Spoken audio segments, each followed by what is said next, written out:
You'll do fine. Yep. I have faith. I'm getting to be a professional at these things now, finally.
little bit after 6 o'clock, and it's time for our scheduled city council meeting here on Tuesday, June the 13th.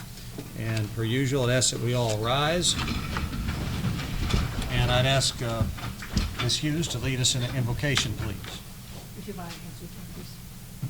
Gracious and loving God, we thank you for your presence as we once again meet. Father, help us to make decisions that will indeed make this world a better place to live and work and play. We pray that our work here is pleasing to you. Help us not to dwell on the negativity of this world, but to embrace the positivity of your grace. In your name we pray. Amen. Amen. Pledge of allegiance. I pledge allegiance to the flag of the United States of America and to the republic for which it stands, one nation, under God, indivisible, with liberty and justice for all. Thank you, Ms. Hughes.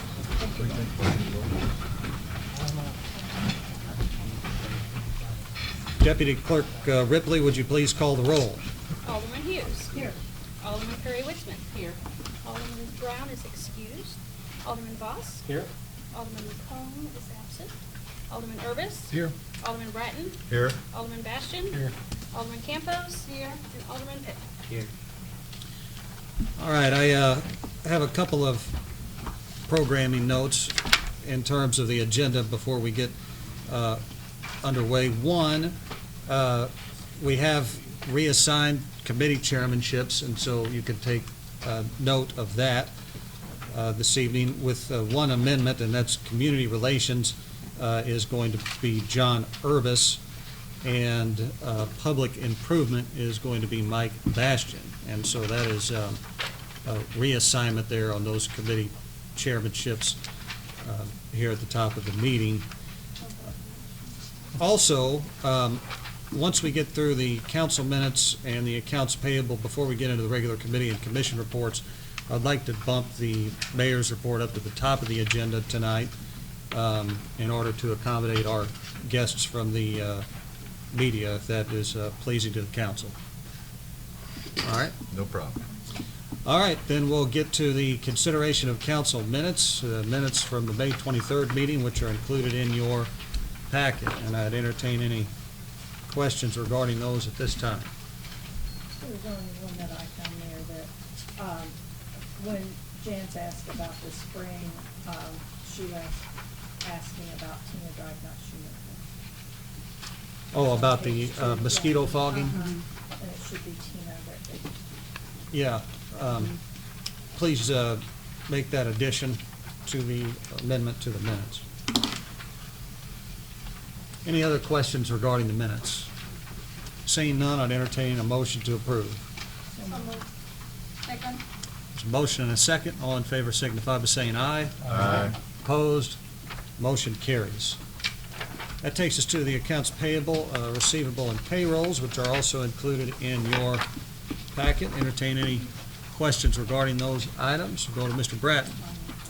Page 3, under Giles, Are you at 85 or 86? I'm sorry, register 685, page 3. Under Giles invoice 75-11-388, third one up from the bottom. I don't know for sure I can pronounce that. For $169.99, what is it? That's a holster. The what? That's a holster, duty holster. For new, the For new a new hires, recruit. some of For a this new is hire. initial issue. For a new hire. Yes. On my invoices, I do the brand and all, that way when I look at pricing, I know exactly what I pay for. While you're explaining that, it says under miscellaneous supplies. Why don't you just run down through that, Chief, if you don't mind, tell us what those things are. Bianchi AccuMold, that's gonna be the outer duty belt, the outer leather belt we wear. The second one, cause it cuts some of this off when I do the narrative on there. Alright, The yeah. second one, $13.49, that'll be the inner belt that connects to the outer one. Alright. The $29.49 will be a handcuff case. The $30.99 is a pair of handcuffs. $68.49, that is a magazine pouch, I believe. Then the holster, Bianchi flashlight, that'll be the holder for the flashlight, and then the Streamlight Stinger is the flashlight. Okay, It just cuts my narrative off. But if I don't do that, when I look at invoices, I can't price compare. okay, in that same register, thank you, Chief, under page 6, Midwest Petroleum and Excavation Incorporated, final payment for the lift station upgrade, and unless Mr. Stewart wants to correct me on this, then feel free to do so, that's not complete.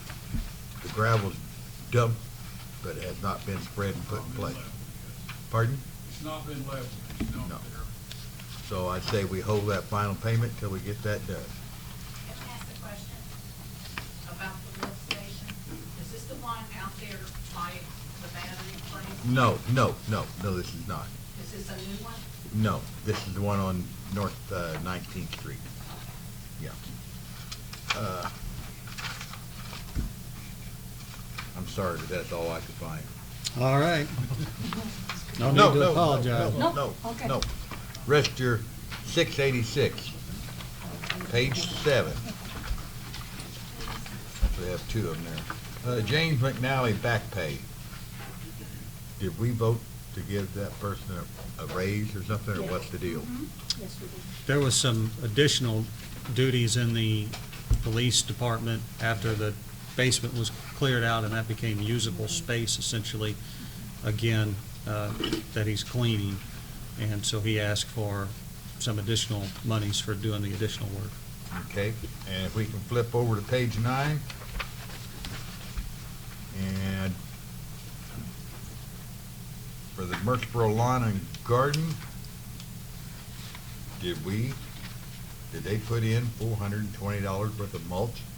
Did they do the park down in front of the park district there on Walnut Street, or the one up next to the mayor's office?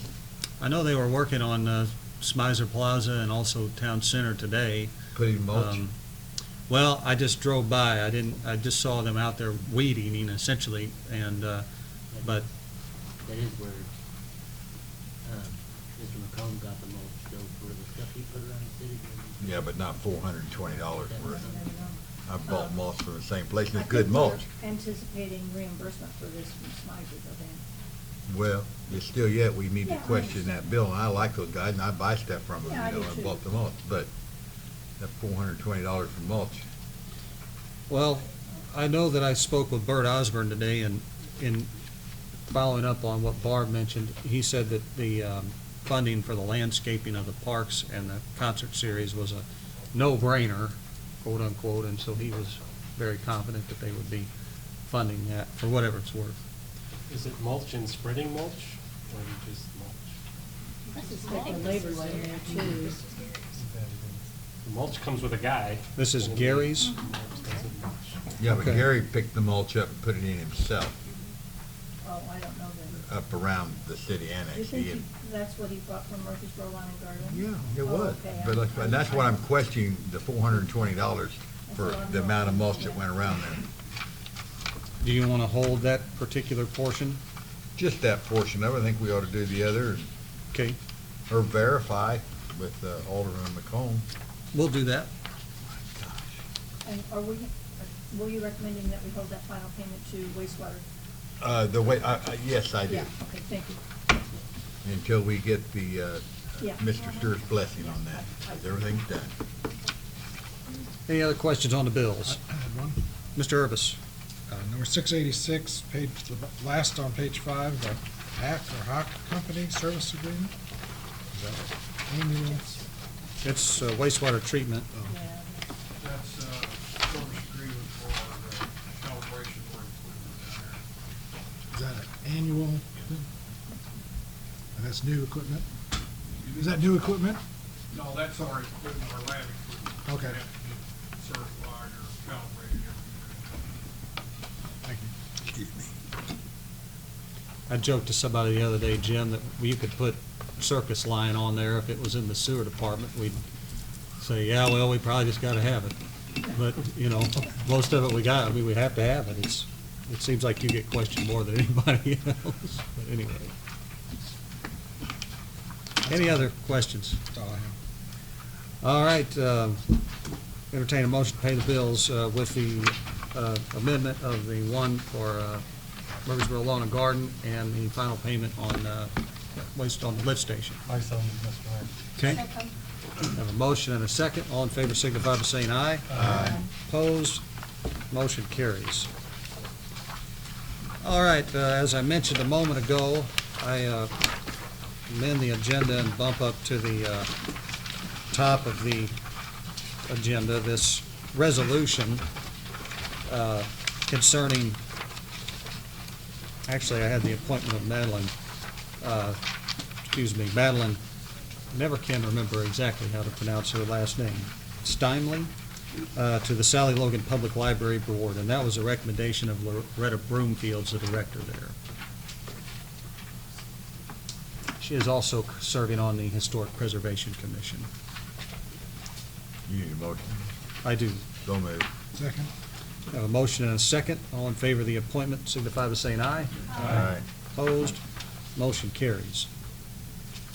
That takes us to this resolution in support of an intergovernmental agreement between Jackson County, Monroe County, Perry County, and Randolph County.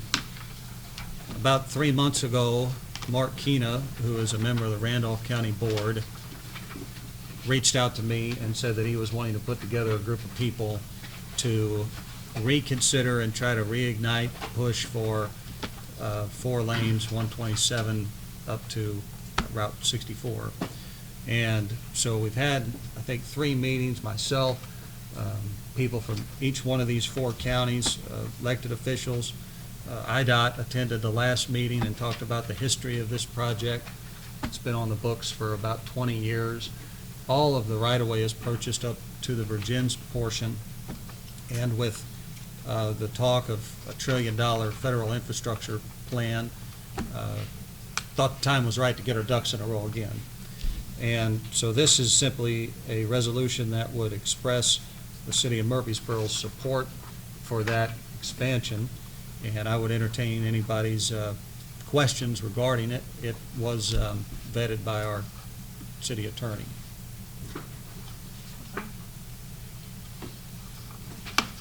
All right. If there's no questions considering this item, I'd entertain a motion to approve the resolution. So moved. I'll second that. Second. All right, we have a motion and a second. All in favor signify by saying aye. Aye. Opposed? Motion carries. Thank you so much for that. And it's been passed by all the 4 county boards as well. So, very good. That'll take us back to our regular committee and commission reports. And up first, we have Budget and Finance, chaired by Mr. W.J. Pittman. W.J.? Right, in Budget and Finance, we've got old business, discussion of the senior citizens game. But I'll turn that over to you, Mayor, Okay. to know where we're at in that so far. Sure. Earlier today, we had a meeting with Mr. Ted Gutierrez. He is the new director of Jackson County Mass Transit, and he's with us this evening. I'll give him an opportunity to speak to the issue at hand here in just a moment. Of course, the background on this is the Senior Citizen Center and the van that they operate and the expense that is being incurred there. We had a productive meeting this morning, and I think that there is an opportunity to partner with Mass Transit. And so, Mr. Gutierrez, would you introduce yourself to the council and speak a little bit to your role and how it may dovetail with the Senior Citizen Center? Sure. My name is Ted Gutierrez. I am the Managing Director for Jackson County Mass Transit District. It's been a year since I've been in that position, and I apologize for not coming out here sooner and introducing myself. I did come a couple meetings ago, but I officially met with Mayor Stevens this morning, kind of give him an update of the state of the JC&TD union, so to speak. I provided him with a summation of the numbers of statistics which we've done over the last year versus prior year, and if he shares that with you guys, which I'm hoping he will. And I will, and forgive me, it's sitting on my desk. That's fine. You'll see that we've had a significant improvement over the last year in reliability, visibility, consistency, and we really had an issue with public perception of how bad Jackson County Mass Transit District was. And they were all warranted. There's a lot of problems over the last several years.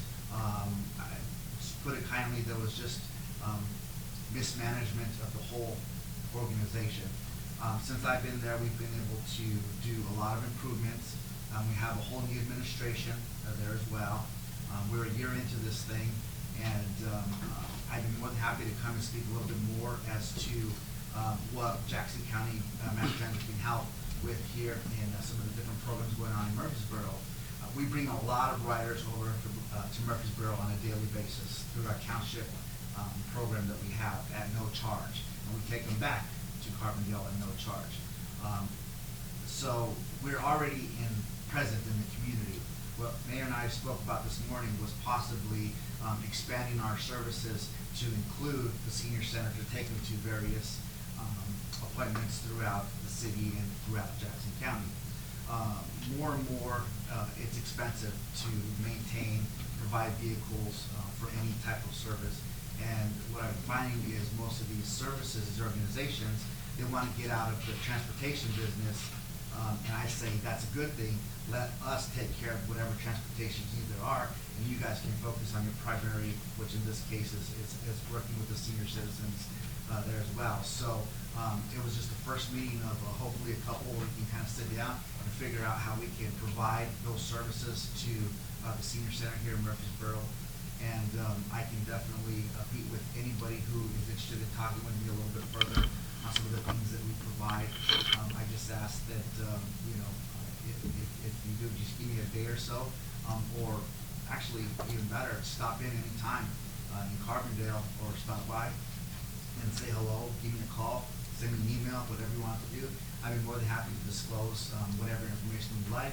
One of the things that I've always pronounced as state one is we need to be transparent on anything that we do, since we are primarily grant funded, and whatever we can do to here to help not only the residents of Murfreesboro, but obviously Jackson County, will definitely do that. And over the last year and a half, it's just been a situation of rebuilding our brand, rebuilding our trust in the community, because for quite a while there has been a mistrust of Jackson County, which was warranted. But we're starting to turn the tables on that, and we have a long way to go, but we're definitely on the right road. Pardon the time. We're definitely on the right path. So, and I think that this is a good opportunity to possibly do a little bit more here in Murfreesboro and help out where we can. So. Very good. All right. And one of the things that I thought was encouraging about what we had discussed was the fact that if they could dedicate a Jackson County Mass Transit vehicle to the senior center a couple days a week, the seniors wouldn't pay anything to get on the vehicle. They would get on, they would keep track of the ridership, and essentially the senior center would be invoiced for that amount, each month. And I think I saw, and I'm not sure how you would work your rates necessarily in a special circumstance, but seniors were only paying $1 on the back of the brochure for a ride, which is the same thing that the senior center was charging currently each way. So it wouldn't be a significant increase in price at all. Which that is something that Joe was worried about when he was in Right. here, is he thought it was double the cost. He Yeah. was under the impression that it was $2 a ride instead. But it's $1 each way. Right, but So, the- I don't know if they charge $1. that's the same thing the senior van is right now. Is it? currently, I right? thought they only did $1 That's what he round said when he was trip. here. Okay. Mr. Bratton? Okay, I think that's great. My question is, you bring people from Carbondale over to Murfreesboro for free. And are you saying you're willing to do the same thing for the We seniors? have an agreement with Carbondale Township that we bring people at no charge from Carbondale Township to 5 locations here in Murfreesboro. Department of Health and Human Services, the courthouse, probation officer, Murfreesboro Food Pantry, and the economic development, Great Egyptian Economic Development Yeah. Assistance there. And we pick the people up from those specific spots and take them back to Carbondale as well. Now, if anybody from Murfreesboro wanted to go to Carbondale, they could go to one of those 5 stops, and part of the agreement is we're gonna shuttle people back and forth. You don't have to be from either one. We could take them to Carbondale, but they have to be dropped off at the township center at no charge, and they can go about their business. we would bring them back to Murfreesboro and no charge. It's just an agreement that we have with the township as well, so. And obviously, they gave us we have a contract with them, and they were able to allocate some money for us to offset the cost of doing that. Because obviously it's expensive, as you guys are probably aware of, maintaining vehicles, all insurance, all that stuff. It's pretty astounding on the shop how much it costs to maintain a fleet of vehicles, and even one van or bus is pretty crazy. But yeah, so that's what we do as part of our township program through Carbondale Township. So Okay. we have lots of folks from Murfreesboro go in there. We take them to township, and then they go about their business. We walk over to, I think there's a stable lot that's pretty close to township. They'll go maybe to a couple of restaurants or whatnot. They'll come back, and we'll just bring them back. That's just part of the service that we have in agreement with the township. So it's a pretty fantastic service. One of the things, though, that you talked about, it used to be $2 for seniors prior to us coming, or to me coming in. We did drop that down to $1 each way. So it used to be $3 one way for general public, 16 through 59, and then $2 for seniors. And we dropped that down to $1. So we were able to cut it in half. The reason being is, make no mistake, we don't make our money off of people paying fares to ride our vehicles. We make our money from funding.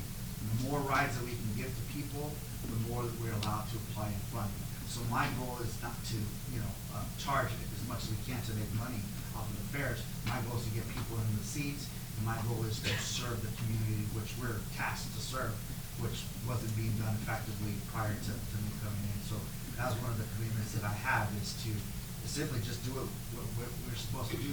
People just want to ride. That's what we're there for, so. Ms. Hughes?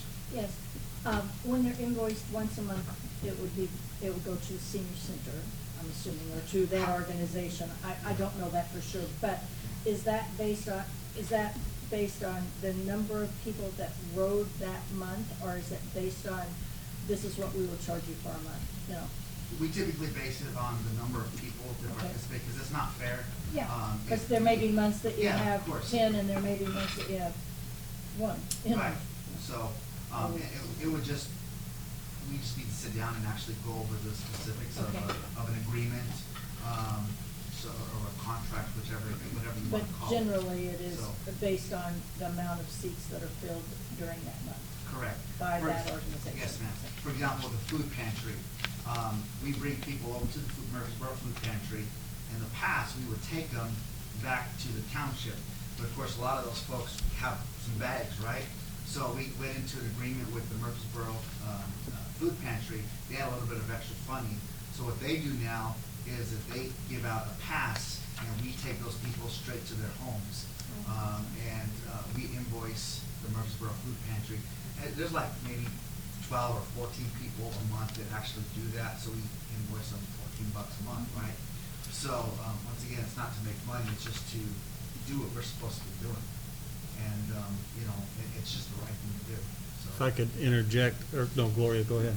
Just a quick question. The agreement that you have though with the township coming and bringing back and forth to Murfreesboro and Carbondale, do you have a specific days and there is a schedule, or? Mhm.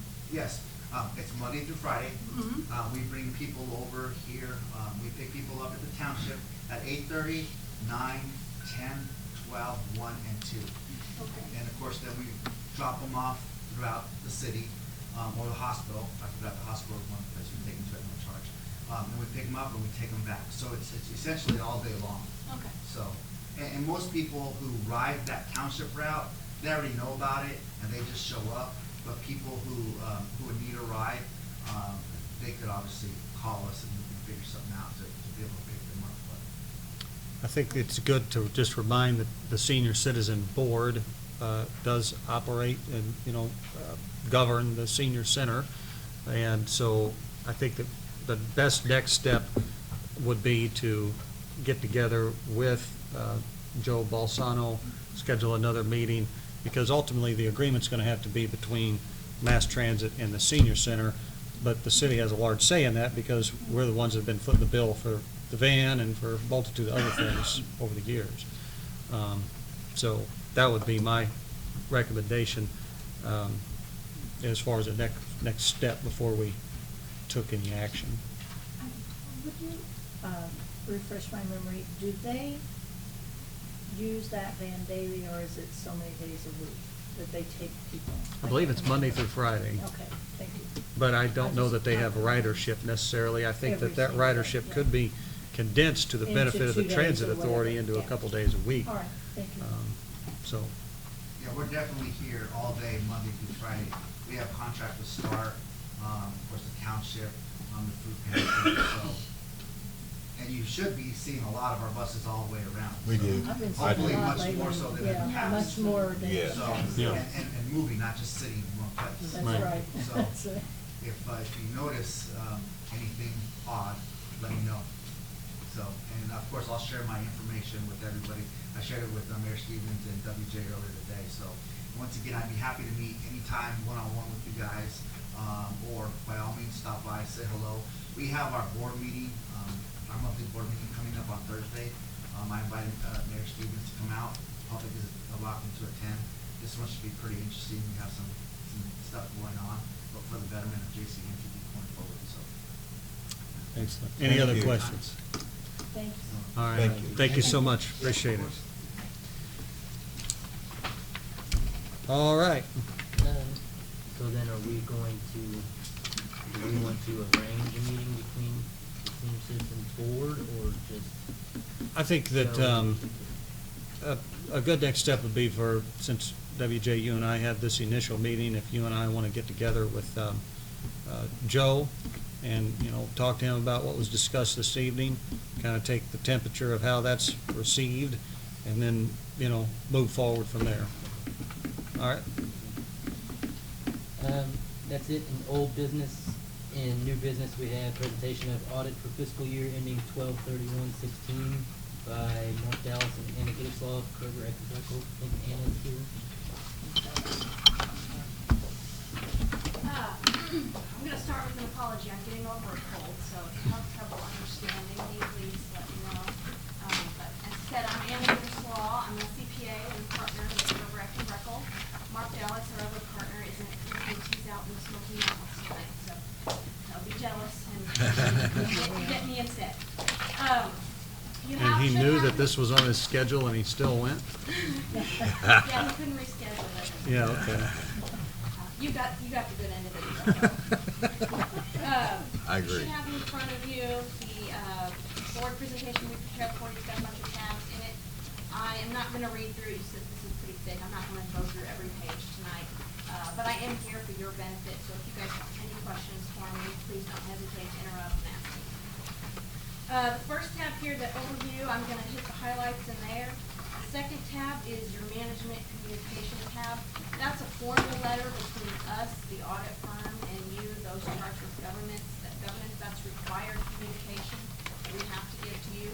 I'm not going to read that letter to you tonight. It's there, but I'm going to touch on all the important highlights in my overview. And then I'm going to hit some performance highlights and wrap up with some of our recommendations. So if you want to start, if you want to follow along on page 1, it's actually the first tab there.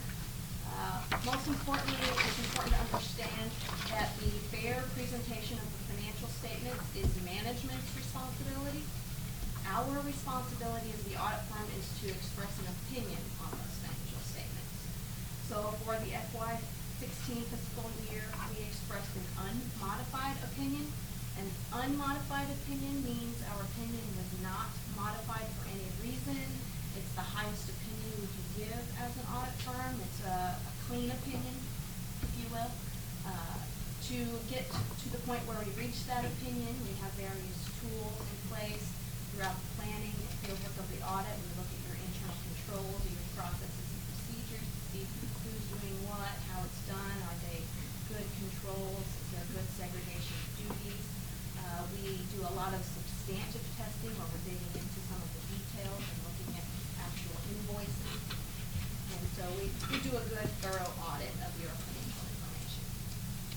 As far as the audit itself, it went really well, as expected. The management gave us full access to the books and records. We had full cooperation from management. We only had one adjusting entry, and that's one we do every year, and it's really just a reclassification. We call your transfer of funds from the general fund to the water and sewer a transfer rather than income and expense. So it's just a reclassification.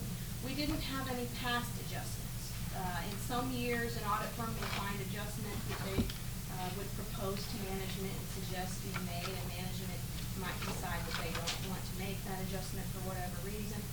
But I'm pleased to report we did not have any of those. I would be required to communicate those to you if we did. Any questions on the overview itself? Okay, so if you want to skip that management communication and go to the performance highlights, and actually go to page 9, it's the second page after that tab. It's landscape, really teeny tiny print. This is your statement of activities, or in layman's term, an income statement, if this is just in your governmental format. It's kind of a confusing statement for people who aren't used to seeing it. It's not laid out like your typical income statement. But the idea is to break down your revenues and expenses by function, so public safety, things like that, rather than by type, like you might see in salaries, expenses. So your first column there, if you're looking at it from the left there, those are your cash disbursements or your expenses by function or program. And then the next few columns there are program revenues. Those are things like grant funding, your water and sewer fees for services, and if you go all the way across, you'll end up with the net profit or loss from those activities before your outside tax funding. And that comes in down at the bottom, and this statement is just, it's crazy way to lay out, but it's a governmental thing. And so they show all your tax funding here, and you can see you had about $4.5 million in tax funding. And so your overall change in net position for your governmental activities, so that's your general motor fuel tax, all your pretty much all your funds other than water and sewer. Your change in net position there was $485,000, so that's an increase to your bottom line. And then the business type activities there, that's your water and sewer fund. There was an increase there of $1 million. So an overall total change in net position for your business and governmental activities, $1.4 million. There's a small prior period adjustment. If you remember earlier, I mentioned sometimes we'll propose an adjustment and management will pass on it. That was something we uncovered last year, and some more investigation into it this year. We determined that there was an adjustment to be made, and management made that adjustment. So that's a small change there. So overall, your change in net position, or income, if you will, was about $1.4 million from 15 to 16. Any questions on that?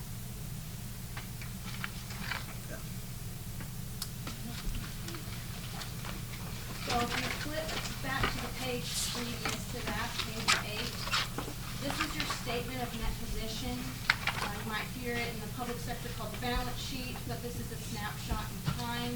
This is at December 31st, 2016, what assets the city had, what liabilities they owned, and overall net position is the difference between the two. So there's been some big changes. Your total assets are at $24 million, and that's an increase of about $11.2 million from the prior year. And that's two things: your new water sewer treatment plant that's ongoing, it's in CIP, construction of progress at the end of the year, and then we just talked about how you have an increase in your net position of about $1.4 million. So you're seeing that in your cash and investment balances as well. They're up. So overall total assets is up, but if you drop down to your total liabilities, there's also an increase there. You're at $14.7 million. That's about a $9.8 million increase from the previous year, FY 15. So as you know, you borrowed some money to fund the big project. So that would be with a net position or ownership or equity in the city of $9.7, almost $9.8 million. Any questions on that? Okay, the only other financial statement that I wanted to hit, let me see. So, page 12 is your general fund, so you know you have multiple funds, and I'm just gonna pull out your general and your water and sewer fund. Those are your bigger funds that have the most activity, that what I call your major funds. And, I know you guys probably live and die by your budget, and you look from budget to actual every month, and, but when we come out for the audit, we look from prior year to current year, and that helps us see what's changed. So, I've just got here a 2-year comparison for the general fund, the statement of revenues, expenditures, and changes in fund balance or income statement. And this is on the modified cash basis, so cash in and cash out. There's, you don't do accounts receivable or accounts payable. It's just cash you pay during the year and cash you receive during the year. And if you look, as expected, your tax revenue is very comparable to the prior year. If you look from 15 to 16, only a 1% increase, which is expected. You don't usually see a big fluctuation in tax revenues from year to year. And it's the same with the expenditures. You held your expenditures in line with the previous year, just a small increase of 1% to 22%. So overall, your excess of revenues over expenditures for 16 of $944,000 before your transfers was very comparative to the prior year's $897,000. Then you always have a transfer from your general fund out to your water and sewer, which left you with a net change in fund balance for the general fund only of $344,000. Any questions on that? Where's that figure at, that last one, that three? Down at the bottom on the right, by the Okay. minus 62%.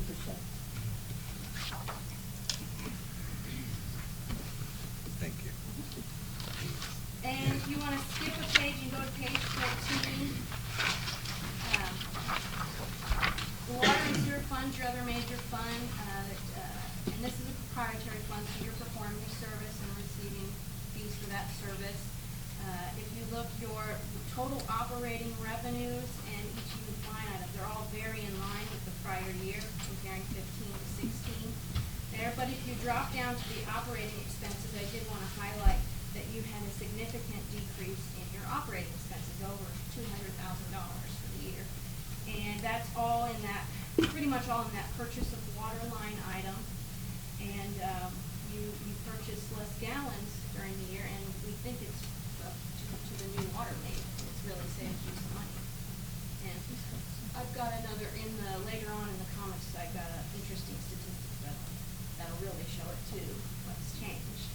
But so overall, your operating income was $384,000 approximately for the year, which is up by over $200,000 from the prior year.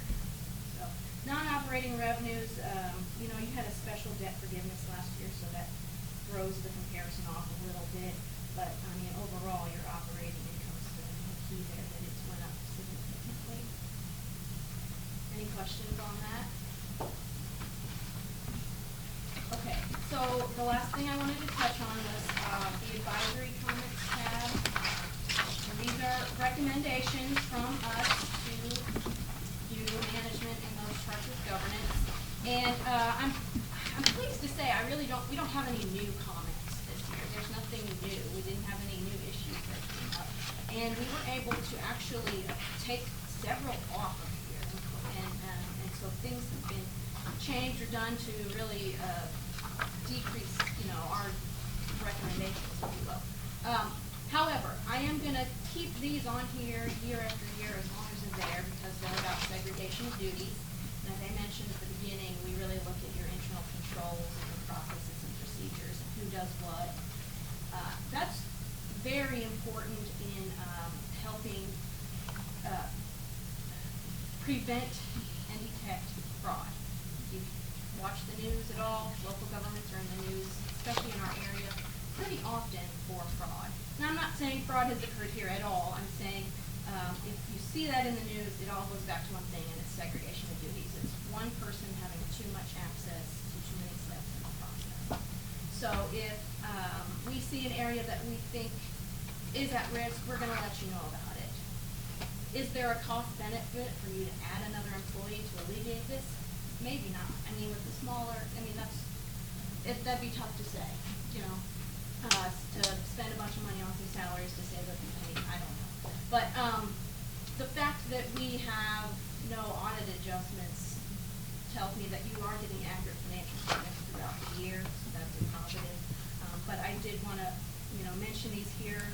I'm not gonna read through these unless you guys have specific questions on them. They are repeated from previous years. I know there are some new faces this year.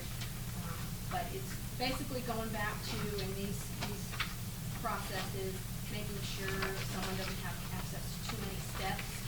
You've added some mitigating controls throughout the years, some oversight and things like that, and you having board involvement, looking at those disbursements are all good things. Any questions on the segregation of duties? So page 26, the last thing I wanted to highlight, because I mentioned it earlier. Every year we've been coming here and we've been showing you your water loss percentage. And we've been doing it. It's been several years, I think, we've presented this to you. And if you look where I'm at the top of page 26 there, if you look at 12, 14, 15, your water loss percentage just kept going up. And so what we did, we were looking at the gallons you purchased from Kincaid Creek and comparing that to the gallons that you sold to your customers. And there was some losses of gallons that weren't translating into your sales.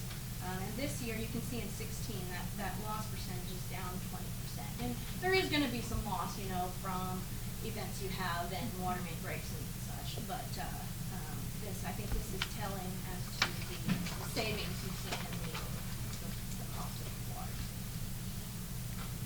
Yeah, the 36%, just for the folks here that may be wondering, in 2015, we lost 36%, and this year we lost, in 2016, 20%.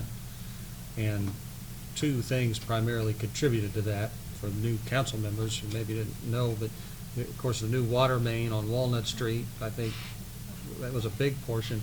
We also found at the intersection of 14th Street and I forget what street that is, by Pizza Hut, Poplar Street, there was a water main there that was busted and pouring directly into a stormwater drain under the street. And so we don't know how long it had been doing that, but that had just been flowing 24 hours a day for a long time. So that's fixed now, and it's saved us a considerable amount of money, to the point where the folks at Kincaid called me up the other day and said, hey, we're losing money on you guys. And so That's a good thing. we're probably going to see a water rate increase because of it. Probably gonna see They're going Yeah. to raise our rate. But anyway, But that should go to all their customers, not just you. Right. certainly. Those are the things I wanted to highlight tonight. I won't take any more of your time unless you have questions for me, but I appreciate you having me. Very good. Thank you very much, Anna.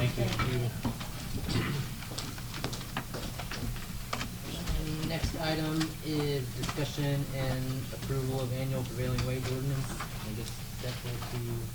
Yes, that's a standard ordinance that the city requires to enact each year. All that it does is it adopts and incorporates the prevailing wage as is set by the Department of Labor for Jackson County. And that's the prevailing wage for public works projects. I make a motion to do it. All right, we have a motion and a second on the annual prevailing wage ordinance. All in favor signify by saying aye. Aye. Opposed? Motion carries.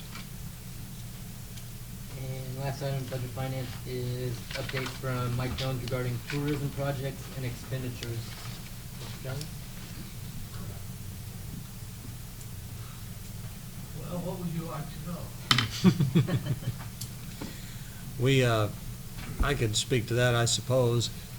Oftentimes at the council, we see various things come through that we know are tourism-related dollars, and we say to ourselves, you know, we wonder what is on the horizon for tourism, and I think especially with the eclipse coming up, some of those things that you might be involved in, if you could just give us a general update, I think is what we were looking for. Okay, we get our sources of money from City Murfreesboro, down to one hotel. And that averages about $600 a night, between $500 and $600. First of this year, we've taken about $3,000 from Murfreesboro motel status. And then we are also given from the county, and we have charge over the bed and breakfast tax of the county. And that has run about $9,000 for the first 5 months of the year. We get that quarterly, okay? So in Murfreesboro, we have done very little because we use the bulk of our money in working with the TIF district and all those things. So we started out with a balance around $4,000, $4,500. We put money out for cruise night, put money into, a little bit of money into the bike tour that they do. I think that was $13.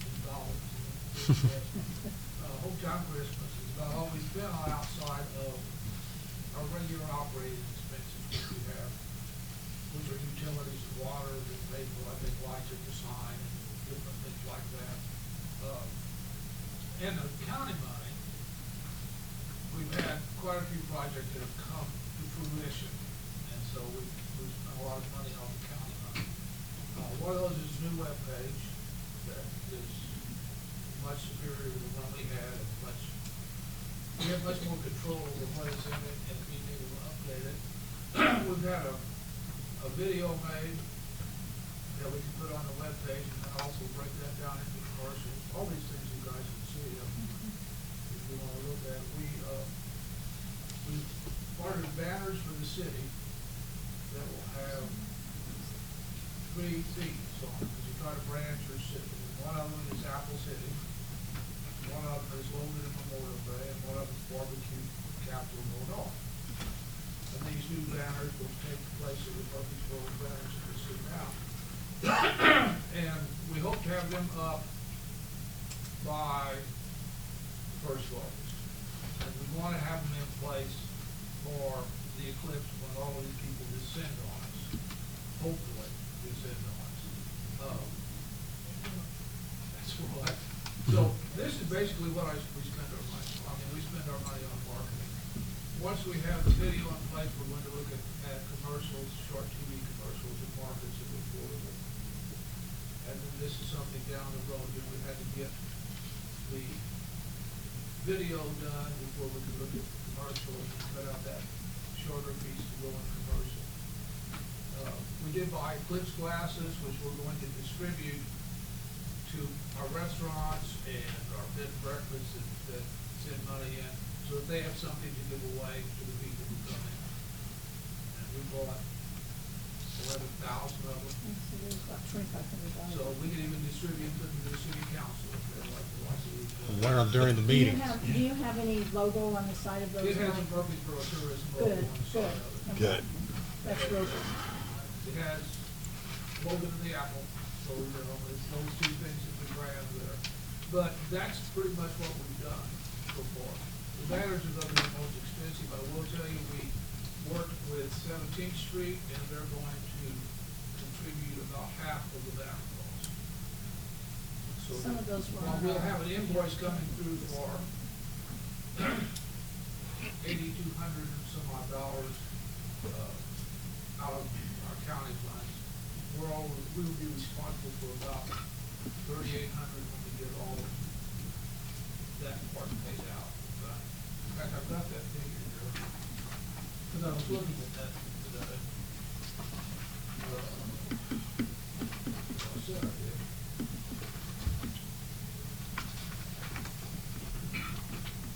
Yeah, we'll have $3,400.06 coming out of our funds, out of that larger input. The other will come back to us in the form of a grant. So that's about what we do. Any questions on Is that the ones you got from through Silkworm? What? Did you get those through Silkworm?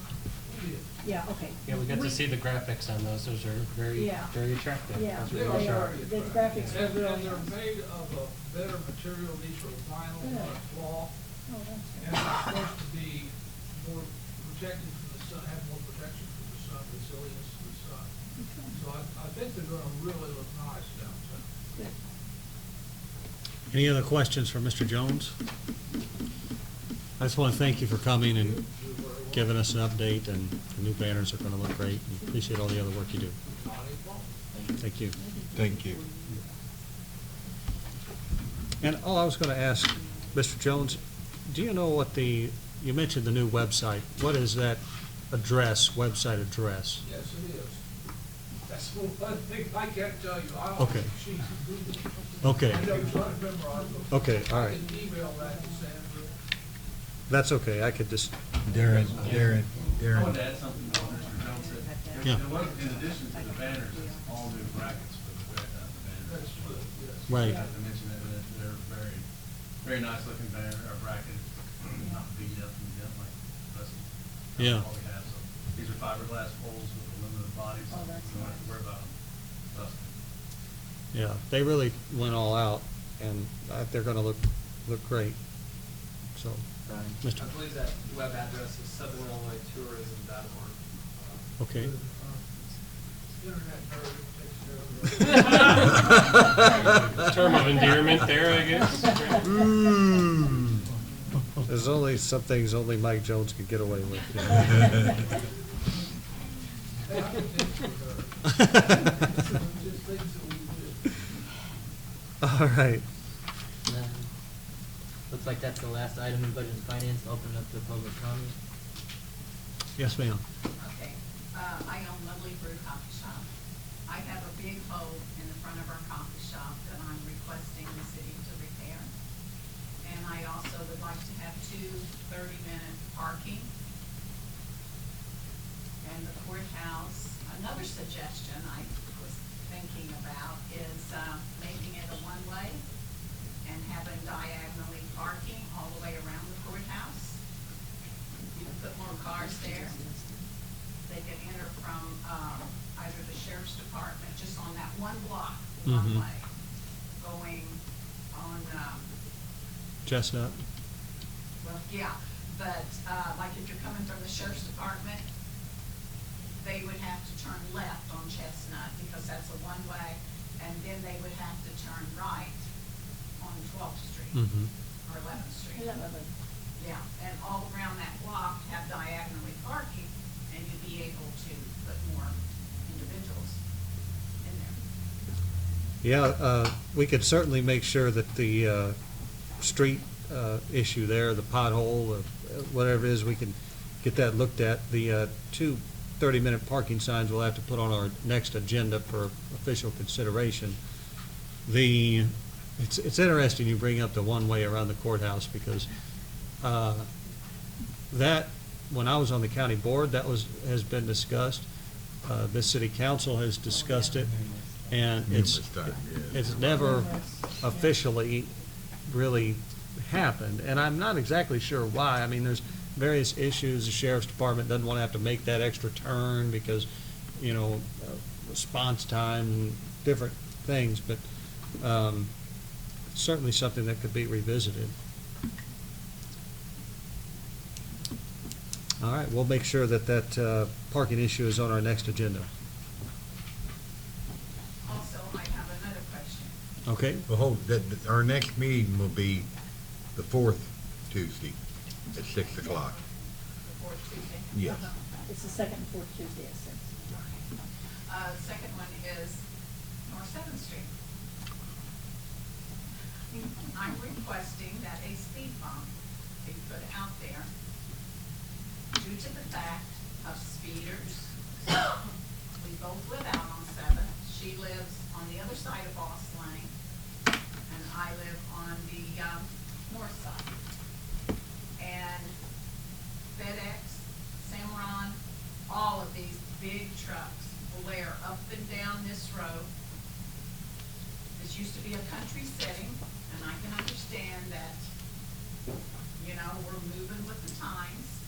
But at the same time, I have a 61-year-old Down syndrome deaf sister who has lived in the same place for 50-some-odd years. She goes out to the mailbox every day to get our mail. You cannot tell her no, because she's like a 2-year-old. Trucks will come flying up and down that road. We did request for a deaf child sign, which the mayor got us. Doesn't matter. There used to be a 8 to 10 ton weight limit on that road, and that sign mysteriously disappeared. It was up by Bob Ellis. Now, we have big semi trucks that come from Industrial Park, and they go straight on up and turn on Somerset. And I know you guys are wanting to enlarge this road, but I don't want to lose trees that I have planted in my yard since my children were born. We asked for patrol to come out. One car showed up. One afternoon for about 2 hours. Parked right out where everyone could see the cruiser. And of course, everybody slowed down. They know the speed limit there. It's not that they don't know it, that they ignore it. I got into it I've been into it with START. I caught the START bus full of clients going to the group home, doing over 60 miles an hour down the road. And 5 minutes later, she turns around and does about 50 miles because she saw me standing out there. So she slowed down. I called them. She said, well, did you get the bus number? I said, I couldn't see it fast enough to get the bus number. But then when she came back, I did get the bus number. It's not stopped. It's gotten worse. Has there ever been a traffic study done on that road? Ever? I don't know if there's been a traffic study done on that road in terms of traffic count and things of that nature. I don't think people realize how many cars and trucks go up and down that road 7 days a week. It doesn't stop on the weekends. On the weekends, you get Big Muddy and all the Jeeps going up and down there. And with the new golf cart ordinance, now we've got golf carts speeding up and down there. And it's not like they're going slow. No, they don't go slow, and I nearly got hit at my mailbox, which is, you and I had that conversation several months ago, that I was out by my mailbox and I felt the rear view, or the side mirror of his truck hit the side of my back. That's how close. He didn't even slow down. And I know that the industrial park in Carbondale, they do have speed bumps down through there. I'm just saying, I know the city's gonna do what they wanna do, because they don't care really about the families out there. They're wanting the businesses, to promote the businesses. I gotta interrupt just a little bit Okay, there. Danny, go ahead. Just a little bit. And I do wanna back her up on, there's people that drive crazy on that. And I've caught myself speeding on there also. So, it's not. I'm just saying. But when you're saying that the city doesn't really care about the people out there, I take objection to that, because I do care about the people out there. Well, I know they're gonna go ahead and take our property. I know that. In 2019, they are gonna go ahead and do what they gotta do to please these trucking companies. And you're talking about 50 years ago, this was a country setting, all country. All these plants that's out there now, there wasn't a one. It was all pasture field. Well, You're a good right. example. You're right, 100% right. A good example of an industrial park is the old industrial park. You go down 19th Street, that's a wide road. It's not being used like it used to be, but it's a wide road. And you look at 7th Street and you look at how many times I see guys with these landscaping trailers come off and into my ditch with the trailer. The track marks are there, and they're going fast. And there are children on bicycles, people walking up and down there that come in from Harrison, walk up to the laundromat. Yeah. And you also have the water problem. And if I could, You're trying to fix. Yeah. But got one hot cookie over there who has brought in tons of concrete now and has filled all that back field in, and then she's gonna level it out. Now, what do you think's gonna happen to 7th Street now that she's done that? All right, I need to just, we don't actually have a actionable discussion regarding 7th Street on the agenda tonight, and I'm not trying to squelch any I understand. public comment, but we do have a pretty busy agenda tonight, and I want to make sure that we could give everybody a fair hearing as we go throughout the evening. Well, one of my things is safety for my sister. And until we can decide whatever the city is going to do, I'm requesting a speed bump. All right, so we've got 2 items to carry over for our next agenda, one being a couple of 30-minute parkings for Mugley Brew, and then a speed bump on 7th Street in order to try to slow the traffic down. Now, this is just a real quick thing. When we had this last flooding that we had, very seldom, I've only lived here 3 years, but we've had some pretty good rain since I've been here. And now it's starting to come up over the road down by me, which is a good quarter of a mile from where it normally does it. So it's already beginning to happen. Yeah, the water issues, believe me, are, I don't think, lost on me or anybody on the council, because I've had probably a dozen meetings with folks throughout town after this last rainfall, which was just really wreaked a lot of havoc on a lot of people. And so we've got a lot of infrastructure things that we're going to have to address. That's part of the reason why we're trying to do the 7th Street project, is to help address those water issues. And I know that that presents other problems for you guys, but again, I don't mean to squelch the public comment necessarily, but if we could move on and work on these next items at our next meeting.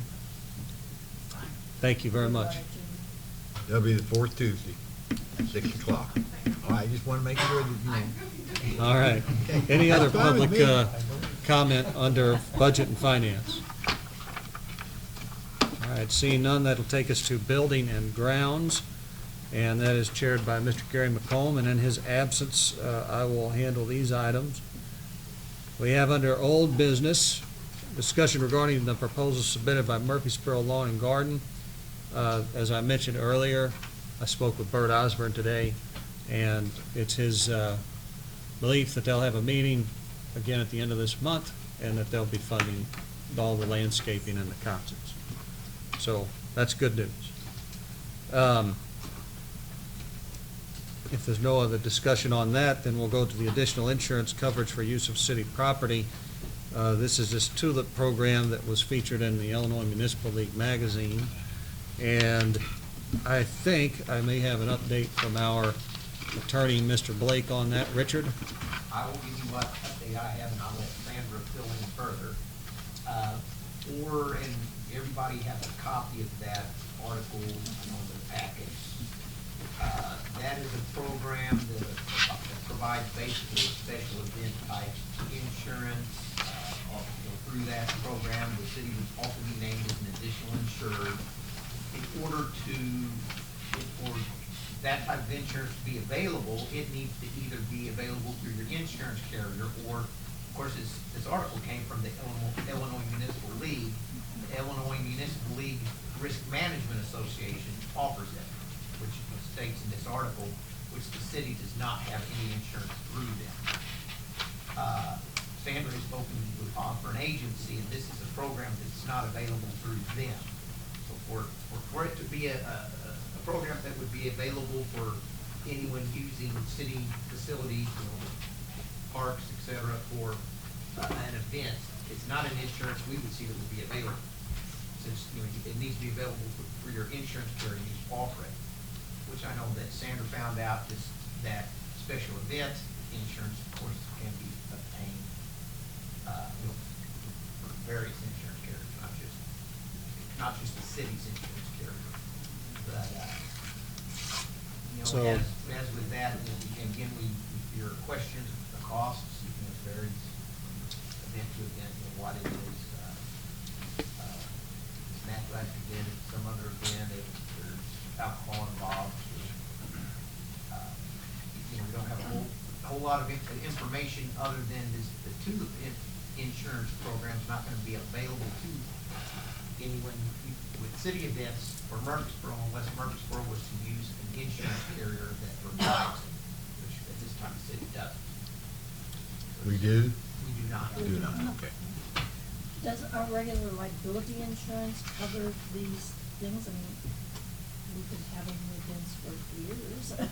Well, what it's suggesting is that the renter would obtain that special event license Okay, for the that's what additional I coverage. misunderstood that. Okay, thank you. Yeah.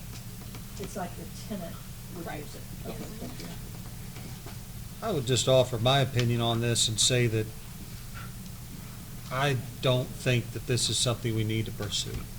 And that's just because, we build parks with the hope that people will have a public space to gather and put on events and things of this nature. We do have a deposit that we take, I believe, for Smizer and for Town Center Park for the use of it, that if things are back in good repair after it's over with, we refund. But I just don't feel like we need to place this additional monetary burden on people who 9 times out of 10, these are fundraisers and 5Ks and things like that. It's just gonna take money out of their profits for their fundraiser. And I don't think that Richard, of course, I don't know what your answer will be, but I don't see us as having a gigantic exposure. I mean, we have insurance. I mean, Well, I think we've made sure it was events such as,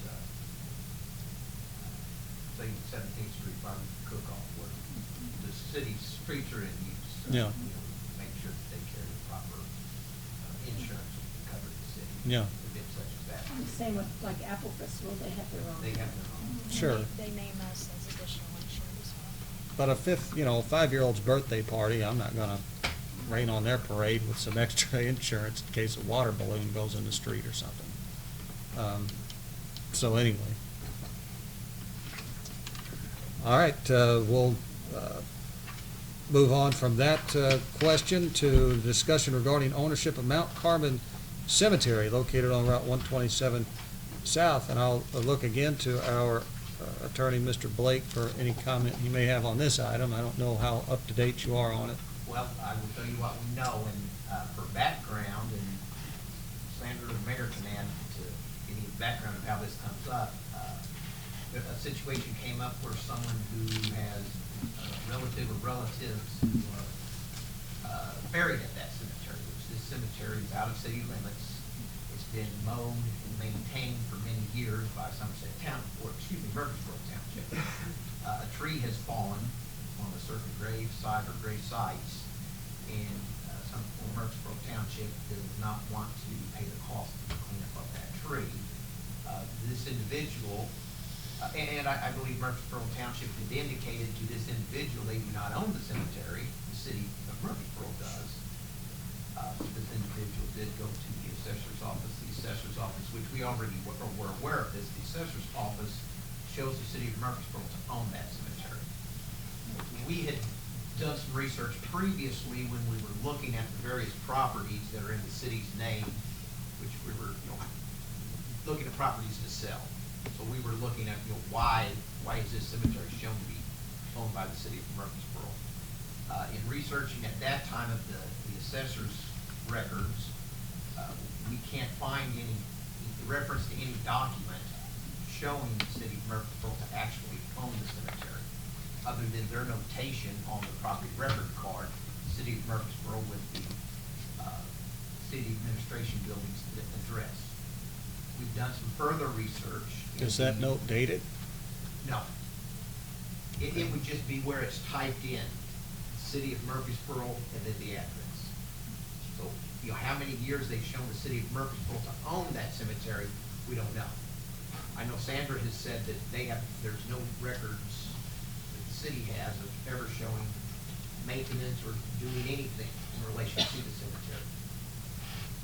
Mr. Pittman? And we talked to Scott Maloney or anything? Have we done a title search on it at all? Well, I guess or- that's where we're getting to, that's where I'm getting to. What we've looked at is, there is a plat of cemeteries with the survey plats, an index.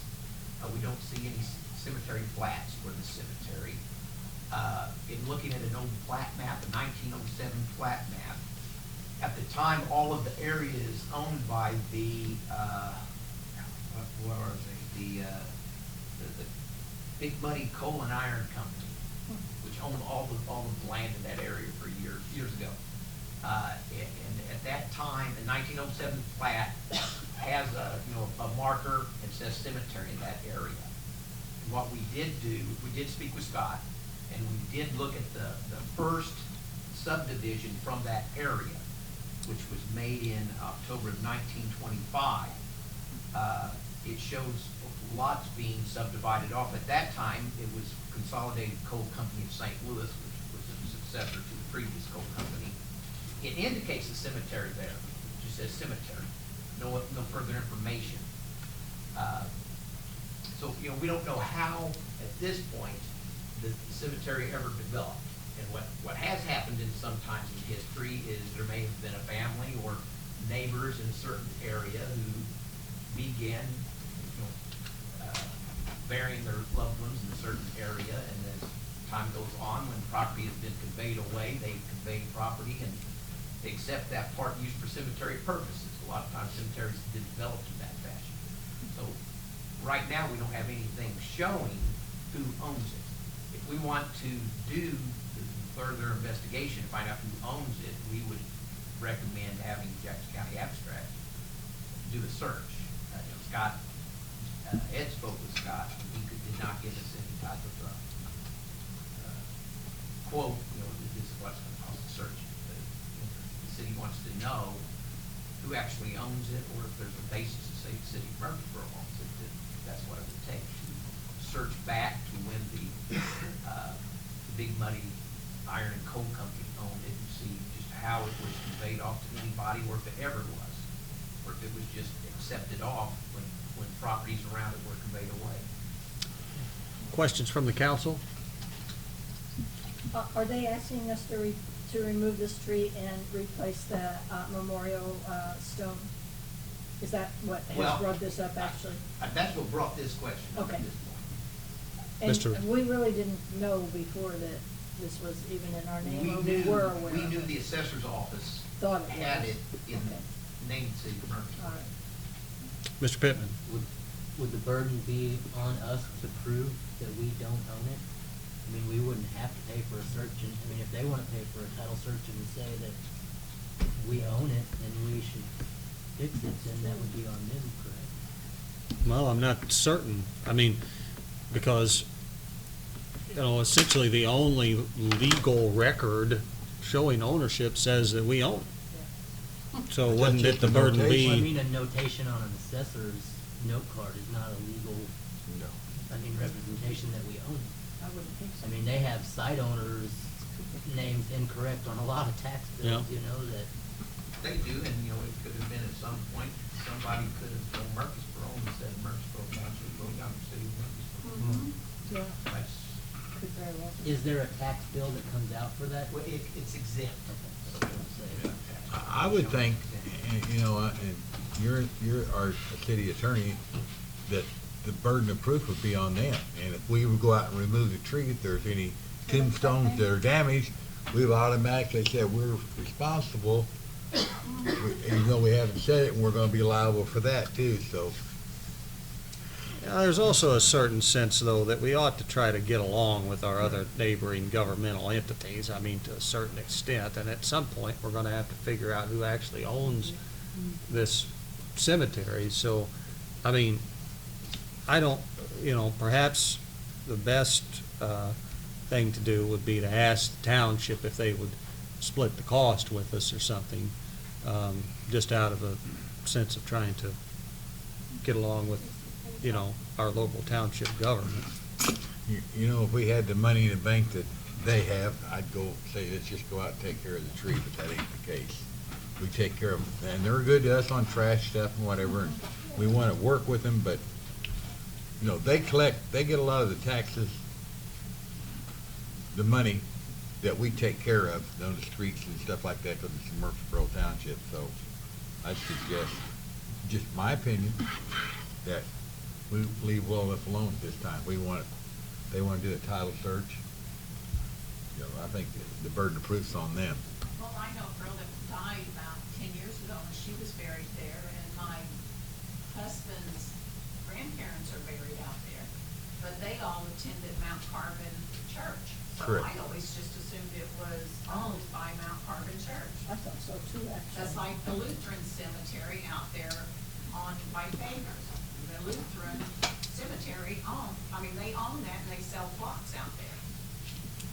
So the Lutheran Church is responsible for it. If it's Mount Carbon Cemetery, I always just thought Mount Carbon. How Was would they sell the responsible. plots there? Do you have any idea? No, because when my husband's family died, they just automatically, you went to the funeral home and they went out there and dug it, but they had to put up some kind of a deed to their lots. Well, is there anybody willing to make a motion of some sort here on this item? I think the primary question is, do we want to do a title search on it? I mean, it might be as simple as talking to the funeral homes too and see who's selling plots for that cemetery. I mean, if they're still burying people there, somebody's paying for that, that money's going somewhere. Yeah. Mike Jones could probably find out. Yeah, yeah. Well, let's, I guess perhaps just hold the question, and we can ask Mr. McComb as Building and Grounds Chair to, and always in your absence, you get assigned duties. And so we could make him the primary seeker of information on this item, and maybe that would be a good place to start, would be with the funeral homes, and see where we can get from there. And we'll hold it till the next meeting. All right, that is everything we have there under Building and Grounds. Any public comment concerning Building and Grounds? All right, takes us out of that, and that'll take us to the Community Relations items chaired by Mr. John Urvis. John? All right, we have no old business, and there is one item of new business, consideration of complaint from Beulah Hariff. There's a letter in your packet.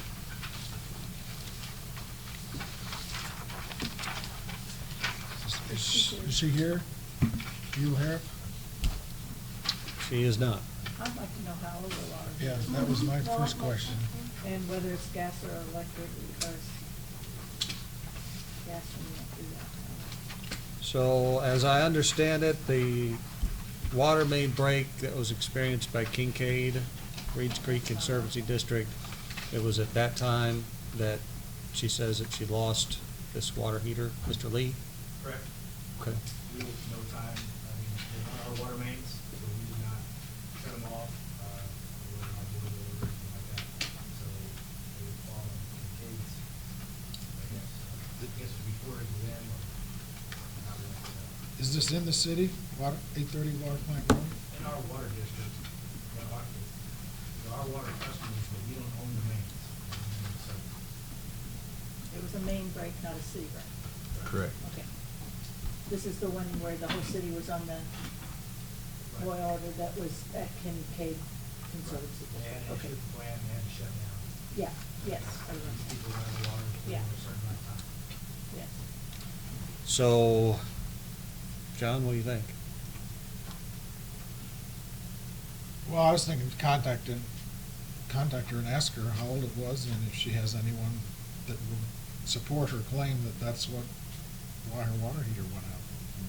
But I also And think what she should licensed know that plumber it's not our replaced That it. is Yeah, not a yeah. responsibility either. Right. Because they can just go out, I mean, when they go Well, out, they they did. go When out. it goes, it goes. Yeah, that's what mine did. But do we want to consider just, drafting her a letter saying that you're It's not our problem. barking up the wrong tree? Yeah. Yeah, if it's not in the city, I think it's Kincaid. Maybe you ought to dress it up a little bit. Terminology should be a little bit. Or not. Well, yeah, if it's not in the city, then I don't think it's even on. Richard, do you have a thought process on that? No, I have the same question. We don't know how the water heater it is, we don't have that much information. And the question, I don't know anything about the issue, or could that cause the water heater to go out? If it was the drain, the elements, it can run out of, we replace it. But like I said before, we didn't cause the issue because they shut the valve off, they made the return. The city of Murphy had nothing to do with it.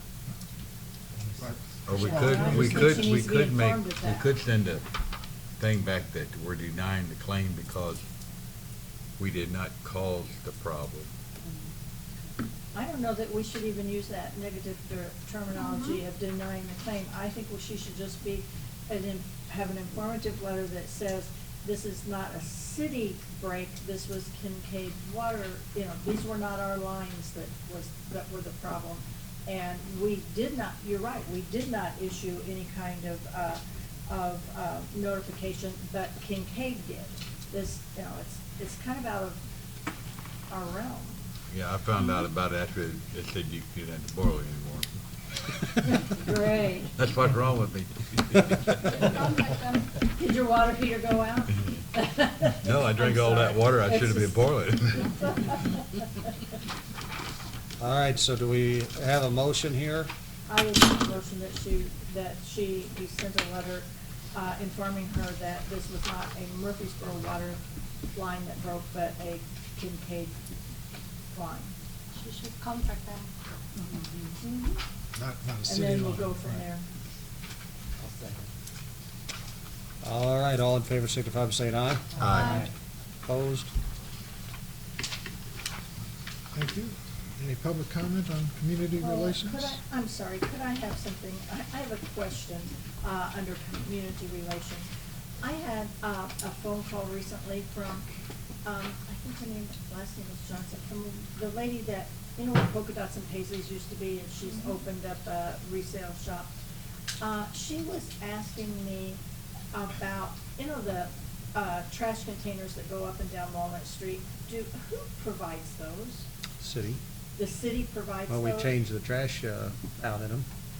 I Pardon? don't know who initially provided them. Yeah, I don't know. I think that was Anyway, Main Street. It wasn't Main Street. I think it was See, Main Street. it was Okay. before I was on council, but she was wondering if there was any chance that one or two could go down by KFC and Walgreens in that area, because she said all of them pick up trash continually down there. Now, whether it would help or not, I don't know, but the bottom line here is they do stop before they get there.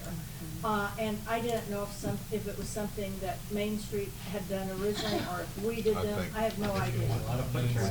That there is a lot of foot traffic in that area, Yes, it is. and I thought it was a legitimate concern. I just don't know where to go with it. I told her I would bring it up at council and then get back with her. Sure. Jance, did you have something?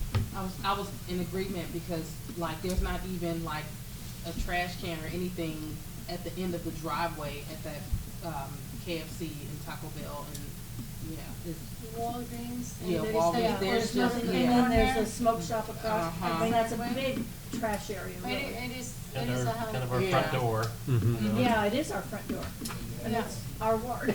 Yeah. Well, Take care of that. Oh, well, I'm trying to. John, this is, falls under your committee here. Do we want to get some pricing on some trash cans or something and see what we might be able to provide? Sorry, John. Sure. Or Barb, if you want to, you're raising Well, the, I guess I could, I just didn't know if there was something we had in stock, do we replace those ever? How do they even get replaced? And- well, I mean, they're fairly expensive. Oh, I'm sure they are. Weren't they purchased when they did the flower pots? Yeah. Mhm. I wondered if they Same were time, purchased yeah. when they did the flower pots. In fact, I even talked to Jamie about it because I thought maybe she knew where they came from. And she painted everything recently and has been doing such a beautiful job of that. Yeah, they look great. And she said, no, but I've been wondering because there needs to have one replaced on, so I don't know. I think we just need to get some costs of what it might cost. Well, Barb, do you want to track those down? No, or not necessarily, but I would. trying to take something off your plate. John. Yeah, I was That's trying all to right give with it to John. John. Yeah, no, that's Yeah. fine. So, And is Friends of Rob- Murfreesboro, do they still? Pardon? The Friends of Murfreesboro, are they still? I don't know. Have I'll call money? Patty and see if she might know. Okay. Okay, I just don't have any idea how to track down, I'll figure it out. We know you will. Well, give me a call, give me a call I'll if you call need. Sandra. Yeah. If it's Murfreesboro Main Street, might talk to Scott, because they've still been meeting regularly. Oh, have they? Yeah, that organization Is is looking that, to maybe get I think revamped. it's been cut down to just a couple people, you know. Yeah, but they're still meeting? Scott and, Betsy Bost, I know were within the last 2 talking months. about Scott Maloney? No, Scott Evans. Oh, Evans, And yes. Oh, our Betsy Scott. Bost were, yeah. Okay, I'll call him first. And, all right, thank you. All right, anything further under community relations? Thank you, bye. Thank you, Barb. That's a good idea. John, you all good? Yep. Okay. All right, that'll take us over to public improvement and Mr. Mike Bastian. Mike? Okay, old business discussion regarding improvements on the city right-of-way. I'm gonna have to refer to the mayor or to Sandra, because I have no idea. I believe Richard Blake may have some additional information for us, as he's our 11th alderman. But I know, Eric can jump in on this. How many different people we got to point at before somebody talks? I know the question has risen in people replacing some things such as steps or different improvements that have been there in areas where there is the city right of way, not actually the street. We do have city ordinances about anybody encroaching into the right of way or the public way. In looking at, you know, I know Eric has seen some instances where people have steps that are existing steps, want to go in and replace the steps or things such as that. We look at what Carbondale does. Carbondale allows it, but they require that somebody apply for a permit. That they have to go through the application process, exactly what they're doing, and that has to be approved, which is, I guess, similar to what we recently did about the issue of somebody's going to do any type of landscaping or application was made to the street superintendent, and then it comes to the city council in turn.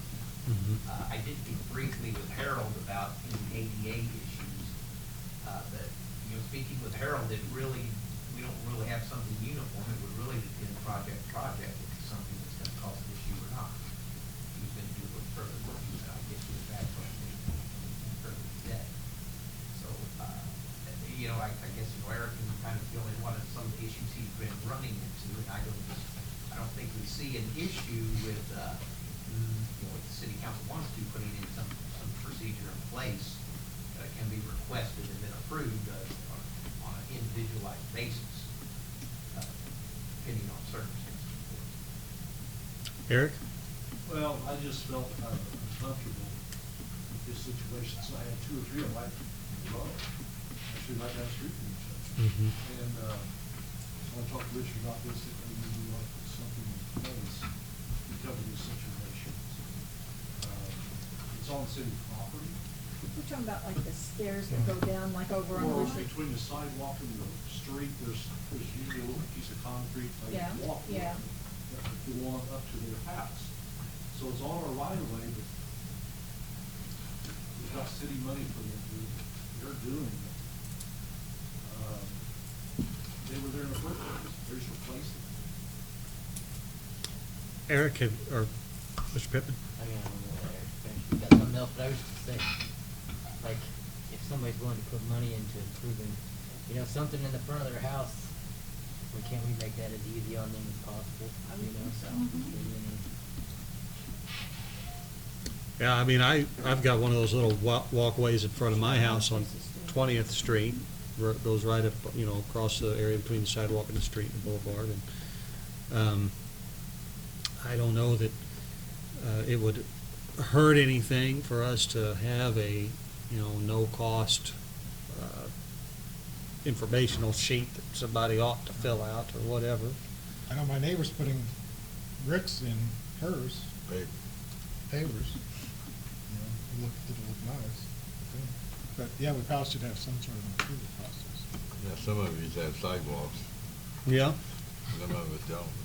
well, if I could've only built my Yeah. own subdivision, I would've had A some lot of us sidewalks. don't. But I didn't build my own subdivision. We'd like to have them down in the,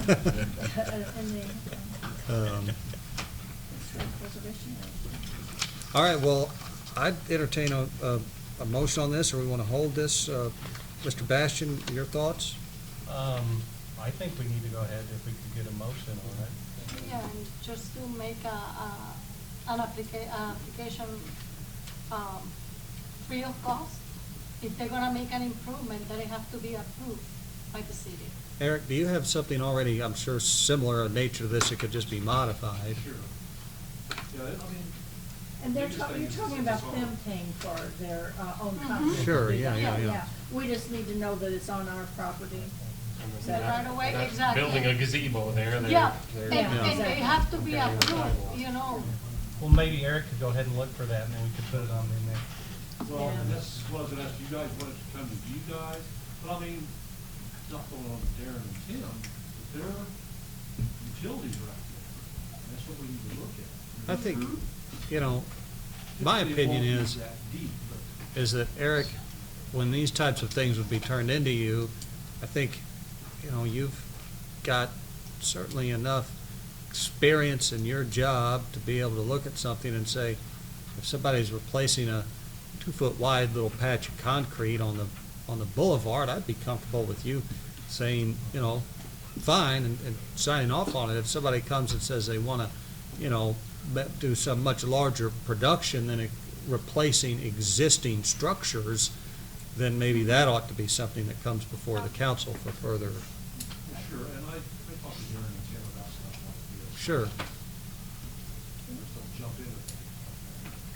Well, so do we want to hold the item, and Eric, if, you know, we can have a form or something put together, maybe by the next meeting for us to take a look at. Is everybody all right with that? I So am. let me withdraw my motion Okay. Okay, until we don't get that. perfect. And I think, Mayor, if I could add a little bit, I think we would need to make an amendment to the city code that allows the process to be done. Mm-hmm. Okay. It doesn't have to be very difficult. Existing improvement, code enforcement, that is something beyond an existing improvement. Because right now it just prohibits it, right? Right. Yeah. But some of them been there for years and they just. Right. want Which actually- For grandfathered in, replaced. technically, if you pull it out, then it's no. It's no longer there, Yeah. As long as it would be state, as long as it's there, it's fine, but if once it's deteriorated and somebody pulls it out, then it's no longer there to remain.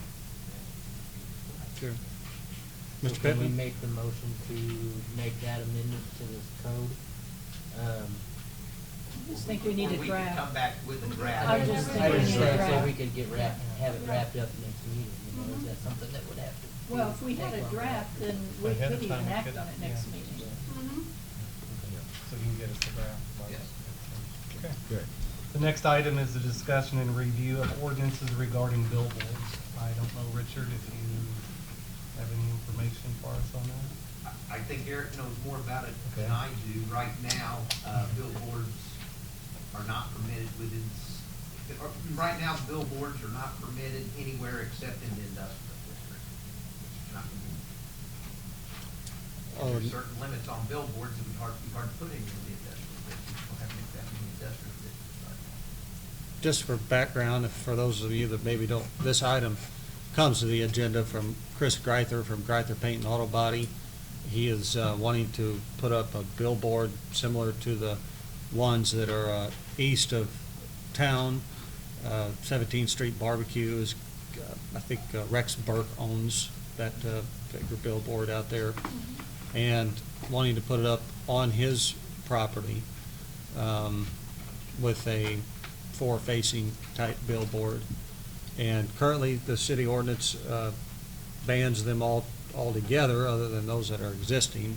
I guess those, I don't know when they were built, but, and he is wanting to advertise for his own business and also to sell 3 of those spaces.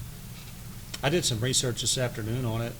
It's a complicated type of issue in the sense that it looks like every city in America has a different way that they deal with billboards.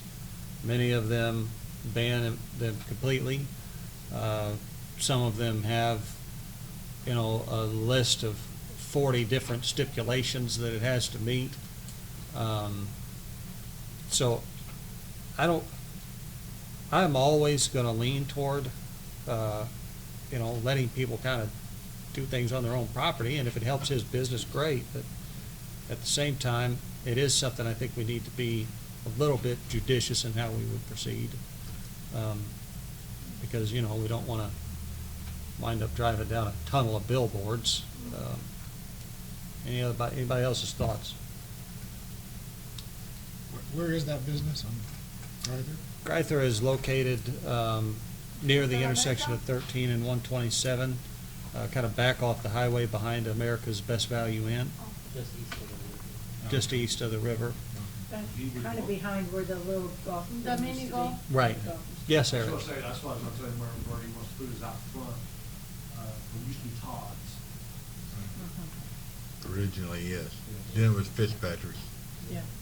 And, you know, I would ask, you know, we have a ordinance that says that we won't allow them. I mean, can the city council essentially just, you know, say that we could, I'm not saying this is what we want to do, but could we approve that and say we're just going to make an exception in this case? But no. There, where the regulation of billboards comes in is under the zoning code. Mhm. That, this isn't something that would fit under a variance of the zoning code. In order to take an amendment to the zoning code to allow it, which, you know, in general, the zoning code will define where things can and cannot be. But Where there are exceptions under the zoning code, it would be a variance, and this is not something that fits under the variance. But it was my understanding, just to further the conversation a little, that he could put this billboard up right now without saying anything to anybody as long as he just advertised his business. It's just a sign, it's not a Then it would be billboard. Right. considered a freestanding advertising sign for himself. I see. And there's certain size limits on those, without Mhm. getting into it all. You know, billboard is defined as, you know, if he advertises for himself, it's fine. If then there's advertisements for other businesses that are not on that site, it would become a billboard or Mhm. off-site advertising sign, however you define, call it different things. He could have his own freestanding sign within the dimensions that are allowed under the zoning code. Herbie, what do you think? Do we, would that be a taxed thing? Would that be anything that there would be annual fees for doing or permits to have?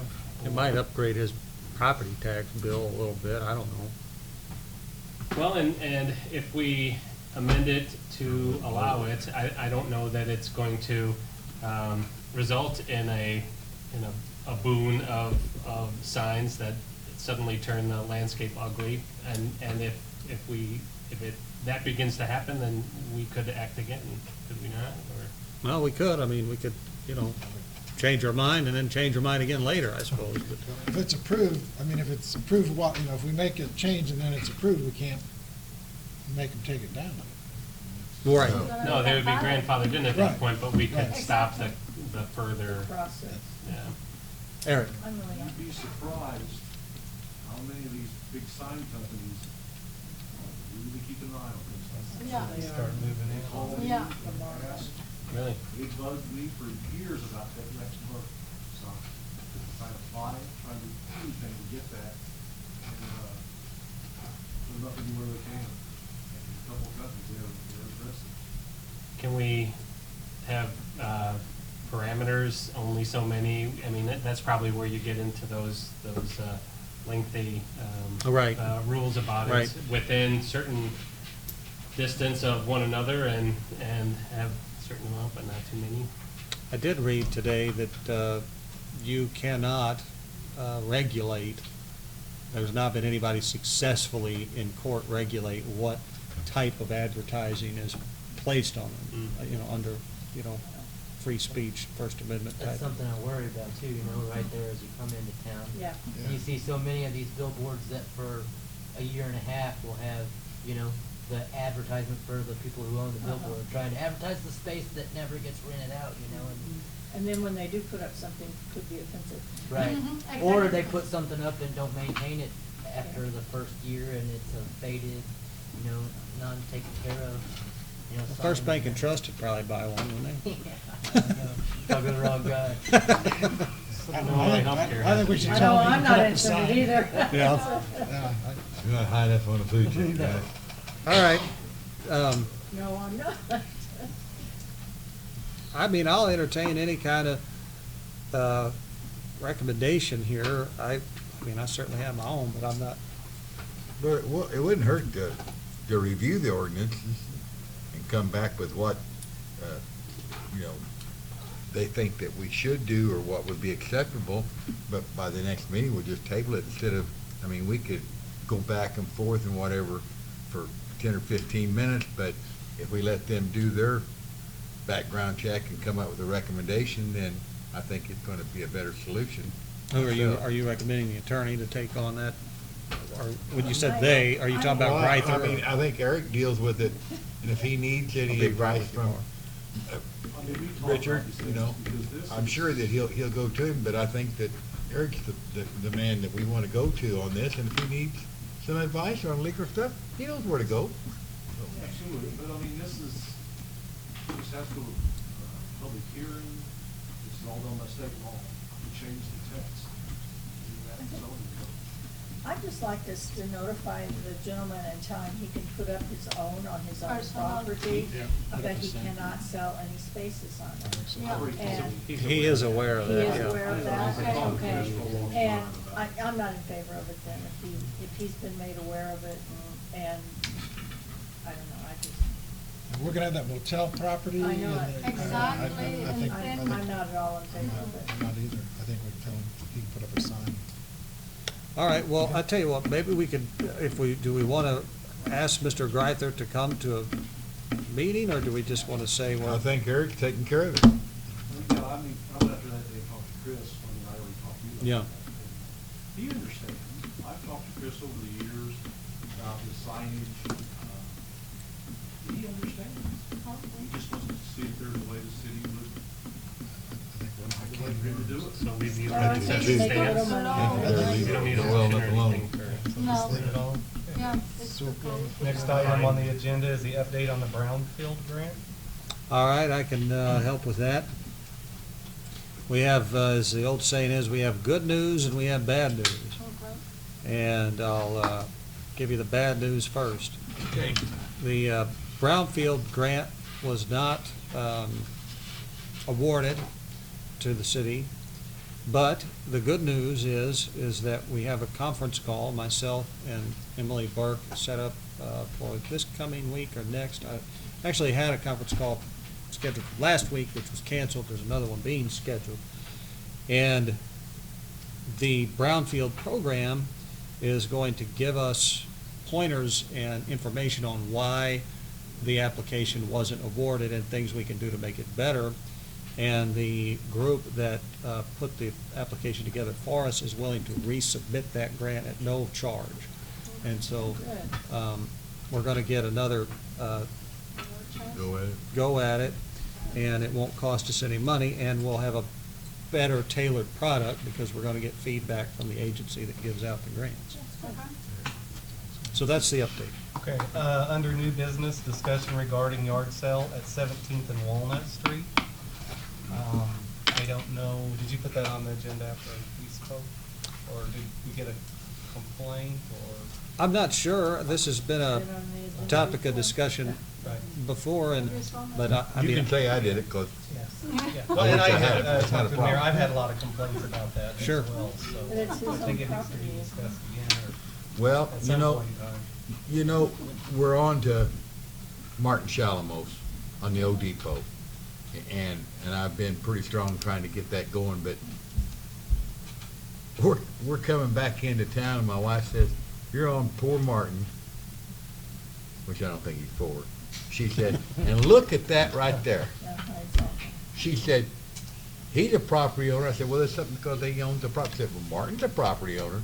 So, I'm not gonna jump on the Martin or anything else until we can do something with that yard sale. I wish last year I'd have cut it out of the paper. It was even advertised yard sale and gave that address. And by the code, you can only have 2 of those a year. And, there's people all over town that maybe only have 2 yard sales a year, and they own their property. And to me, they put in a nice big roof thing up there, which is fine. It used But to happen in semi-trucks out there behind, Dollar General. yeah, Yeah, he used to have 2 big semi-trucks set yeah. back But It is really. I don't know if we can legally or not, but I tell you what, if we can't legally, we ought to make sure that he walks every little bitty step exactly the way he has, because that is pitiful. It is bad.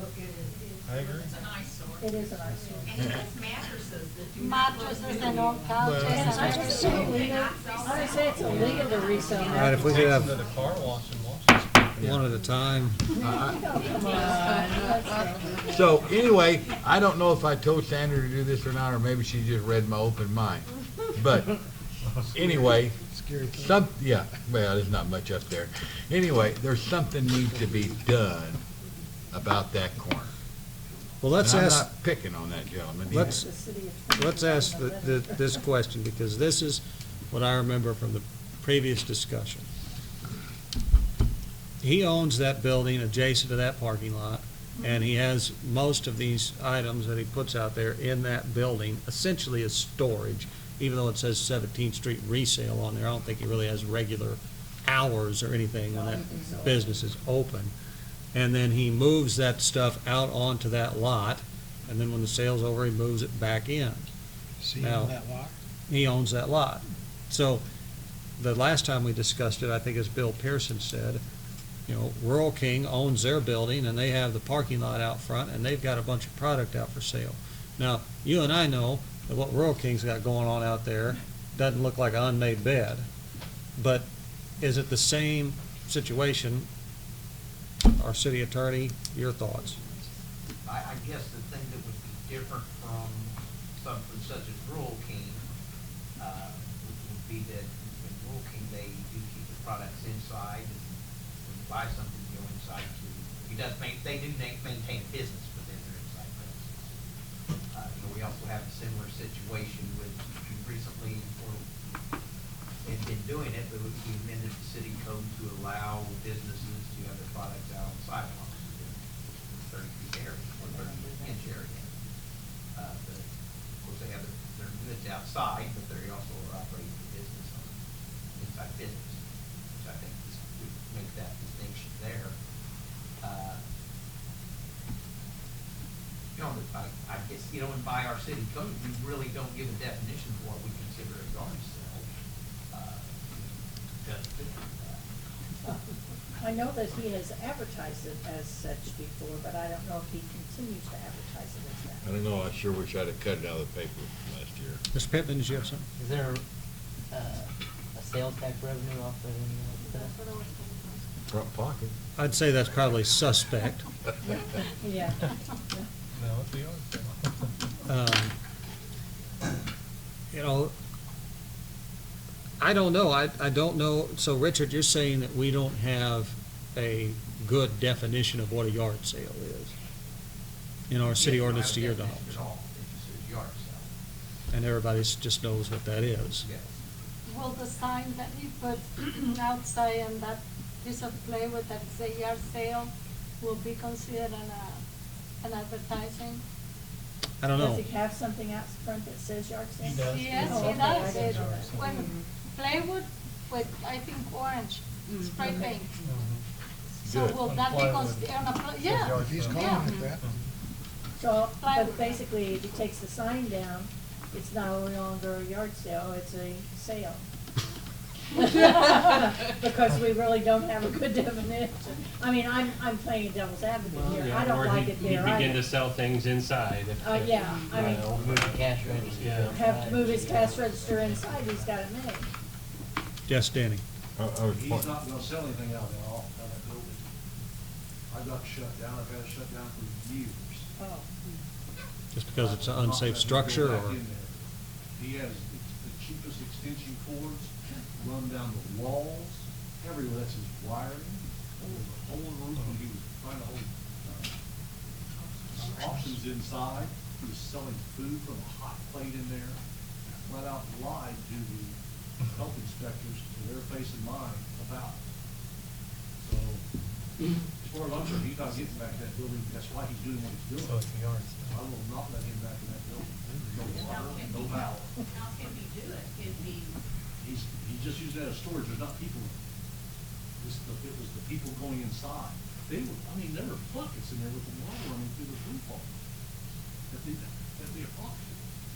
So, I mean, it's So what's crazy. our alternative here? it would seem to me that we need to better define what we're talking about in terms of a yard sale before we would proceed with some other action. Because it seems like we're in kind of shaky ground enforcing something, although I think we all know what a yard sale is. Well, yeah, I think so. Review the ordinance And I think the other thing too, and I sometimes say this, just be prepared for, is that, you know, there are a lot of people, a lot of them who are not well-to-do, who buy things there and detergent and all kinds of various things there. And so, and I'm sure that Darrell will muster his resources and supporters and bring them forward, so. Well, there's nothing wrong with buying used furniture and refurbishing it or not, whatever. There's nothing wrong with that whatsoever. And that's not what I'm against. I do have a little bit of concern about the stories I've heard where he gets the mattress and box springs from behind Bed King and these other places and takes them to the car wash. But, you know, that's something I can't prove, but it's just, you know, tourism, Mike Jones, they spend all this money to try to bring people into Murfreesboro and so we can show them our trash. I mean, seriously, think about it. It is a nice one. I mean, part of operating a business is operating within the guidelines that the, city sets. We require everybody else, Eric said, can't get it back into that building. If we require, that's something we require. Is it some kind of a license, business license? You just throw up some temporary building that looks just as bad as everything else, and it'll be there every day. You know, You're right. Yeah, And- you're probably right. And if you say there's another business will be operating, a nicer lot that's gonna have one of those temporary buildings right on Walnut Street too at the end. I know the new Curb Appeal has bought the lot across from, and I saw that they put up like a cook building there. Yeah. They're gonna be using as their office.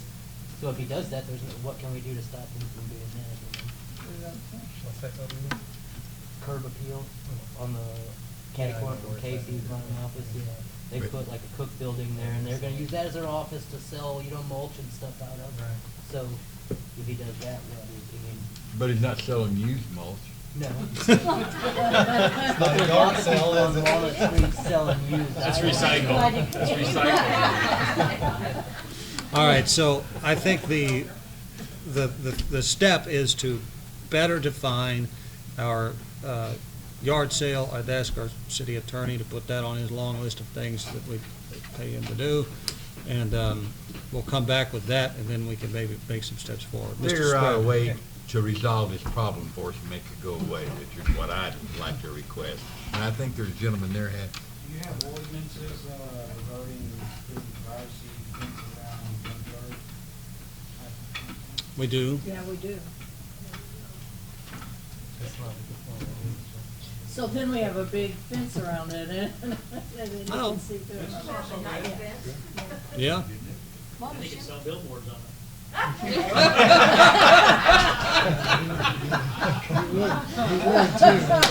okay, let's move on. What do you think, Mayor? Gosh, I wish the channel 3 was Actually, there. actually, having the signs that he put on the plywood outside is considered advertising or not? Sure it is. Because it does. Because if it's twice a year, that's it. It is, I don't know. But like Barb said, he takes the sign down. Well, All right, well, Take a Saturday. picture day. Good, good. then That's a the good job for time. the chief when he's out running around. I think Okay, we're ready next, to let's move go ahead and on. move forward. The next item is the consideration of proposal from Blimp Networks LLC. Okay. This was on the agenda sometime back, and is Brian Manwaring still? I couldn't see you. You were disappearing back in. I know you're going to have a little bit to add to this, but I know we have folks from Blip here, and so I turn it over to them to start the conversation, and we'll go from there. Whomever would like to. Okay, well, thanks for having us back. Basically what we've done is we've continued to work with Brian and kind of talking to the school district and trying to come up with some solutions to some problems that people have. We've kind of reworked the initial proposal that we discussed last time. We do have 5 copies of it here. Sorry, we don't have more. We can kind of go over the gist of that content. We kind of figure that the board would probably like some time to review that content, and then kind of see if we can get a dialogue going.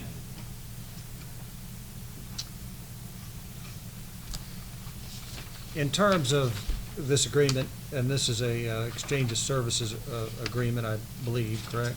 It's a combination. There's exchange of services as well as rent. Okay.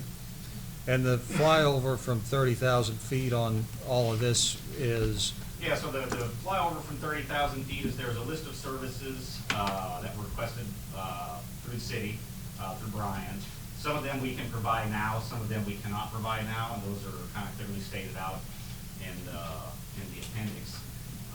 We would provide those services that we can at this time to the city. There's some VPN stuff, as well as providing some hotspot Wi-Fi access in some lower income portions of town. The agreement was, once again, for all 3 water towers, and I believe in addition to the services we can provide, I believe we have listed in there $500 per month in rent. If I may interject. Sure. Our objective is to get some traction on this subject. We've gone around and around, and kind of, each time it's come up, it's been kind of this and that, and really haven't had any definition of what is halting the progress. So what we've presented here is the standard agreement that we have with 6 other communities that have been scoured and approved by their cities and their attorneys. It covers the interest of the city, Blip Networks, and our customers. So that's a standard agreement. What we've done is customize that agreement, and we've added an Appendix A, which includes the services requested by Mr. Manwaring, and Appendix B, which has specific technical concerns that we had heard from this and that. So we tried to combine and get a list of bullet points of what's stopping the traction. So we would like to see this officially accepted as a baseline, and then in turn negotiate, understand it's not going to be approved and accepted tonight as is, but reviewed, and if we may have some feedback of specific items that we can work out in traction. Like Brian, Mr. Voss. I just wanted to, it was January of 2016 when we were talking about this. Last time I've been hanging on to my notes from the previous conversations, and I wanted to give some context to folks on the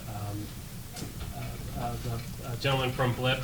I reached out to mayors from several of the communities, from the village of Gorham, village of Cutler, and the city of Ava. I can share their comments, but just to kind of summarize, each of them were extremely complimentary. It was an excellent relationship that they enjoyed with the company, added a lot of value for the city.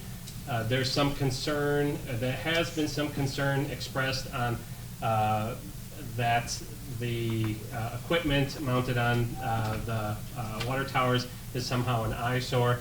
I directly questioned all of them on that subject, and none of them saw that as the case. I actually even have photos that I can share from the Gorham and Ava water towers, and it's very subtle on how it's on there. So just in conversations with other municipalities, the reviews have been glowing.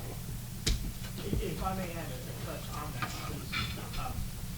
We've had nothing but affirmation from all the communities in over 8 years, and we've never received a single complaint from a single community on this. Are all of them on water towers?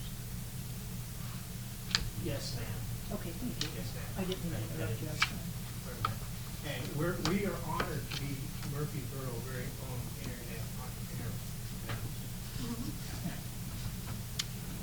Questions?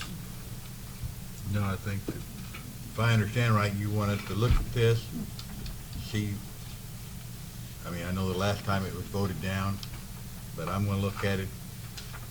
We would like that. We put a monetary value, which we're ready to move forward. It seemed to me we have the ability to reduce costs in services that the city is interested in, but we don't want that to halt the progress and traction of this. So right out the get-go, we're willing to pay a monetary value to get it going. And if the city is interested in those services, then we can address those services.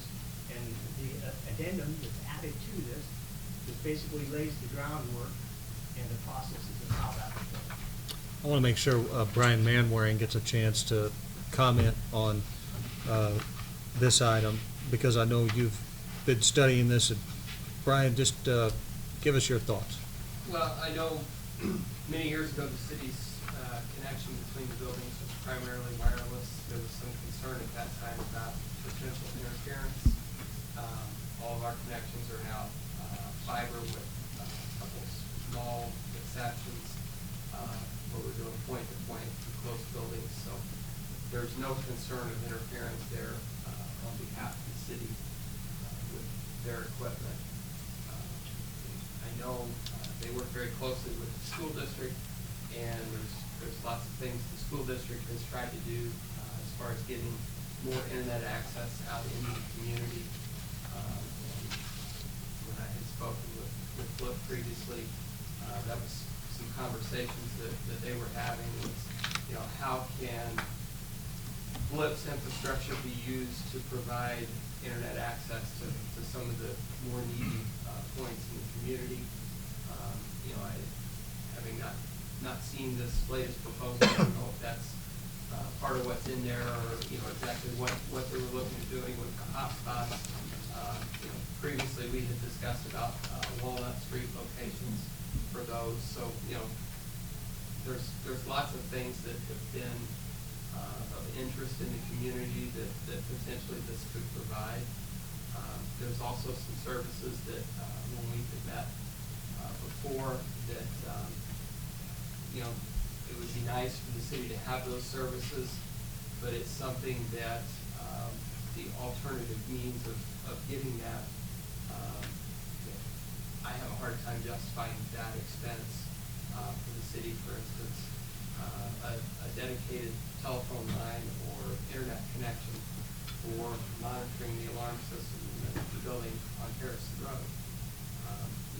I have a hard time justifying that expense for that single purpose. However, if we're able to, in exchange, get an internet connection there through Blip, I think that's a win for us. We can better keep tabs on that building. So I think there are some benefits to the city for, that they can provide to us through their service. Thank you, Brian. Mr. Pittman?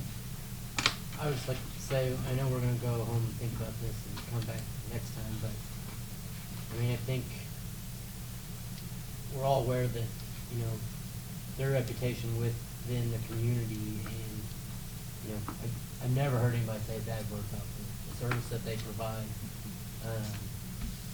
If we are able to open that service, you know, that's in direct competition with, you know, some national corporations, a local company that's in, you know, competition with national corporations, and provide another option of service to citizens in town. And all they're asking is to pay us money to put a little, you know, to put their antenna on a little spot on the water tower. I mean, I would find it hard to vote no against that, as long as the logistics can be worked out within how, you know, how it's put up and what the city's getting back out of that. I mean, it's, I know it's not a, you know, it's not like their competition's, you know, got advantages everywhere they, you know, everywhere they turn, you know, and if they've made this agreement with other municipalities, it's not like it's something that can't be worked out, you know, and I think for them to have that in towns surrounding us, being from Murfreesboro, and us to not do that, I would feel really bad about that if we couldn't do that. I agree. Yeah, and the time that we're living right now, internet is not a commodity, it's necessary, it's basic.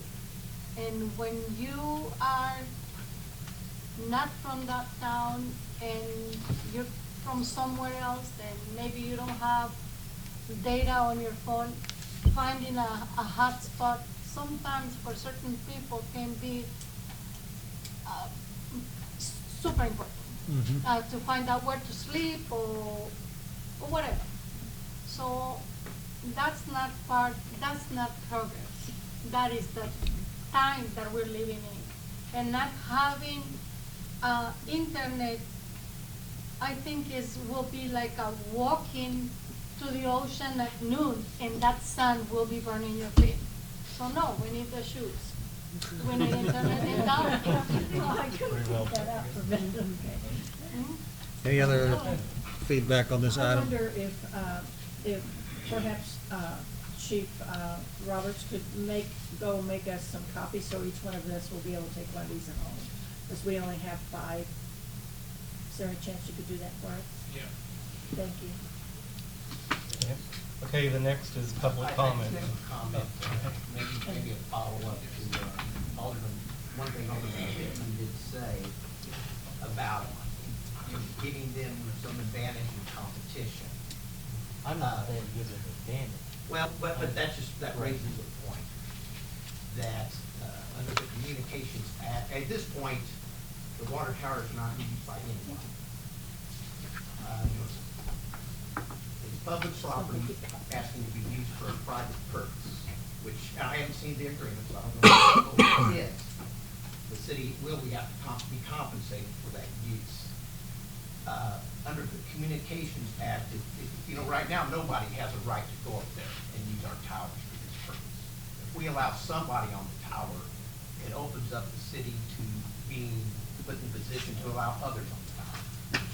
The Communications Act uses words that the city cannot be discriminatory or provide and has to be competitively neutral.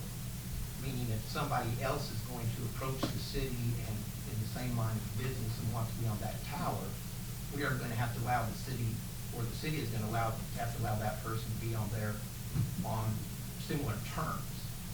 Of course, if you're providing services, those services probably have to be quantified in some type of a monetary value that other service provider would want to be there.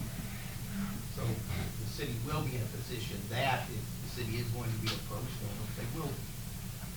I know that we would send communications to MediaCom back when this was last discussed, and saying, do they have a problem? They made no indication they wanted to be there.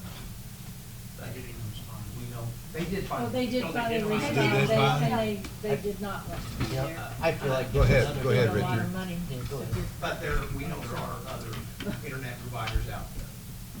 So, you know, there may be I think those you other just say internet no. providers who approach the city to be there.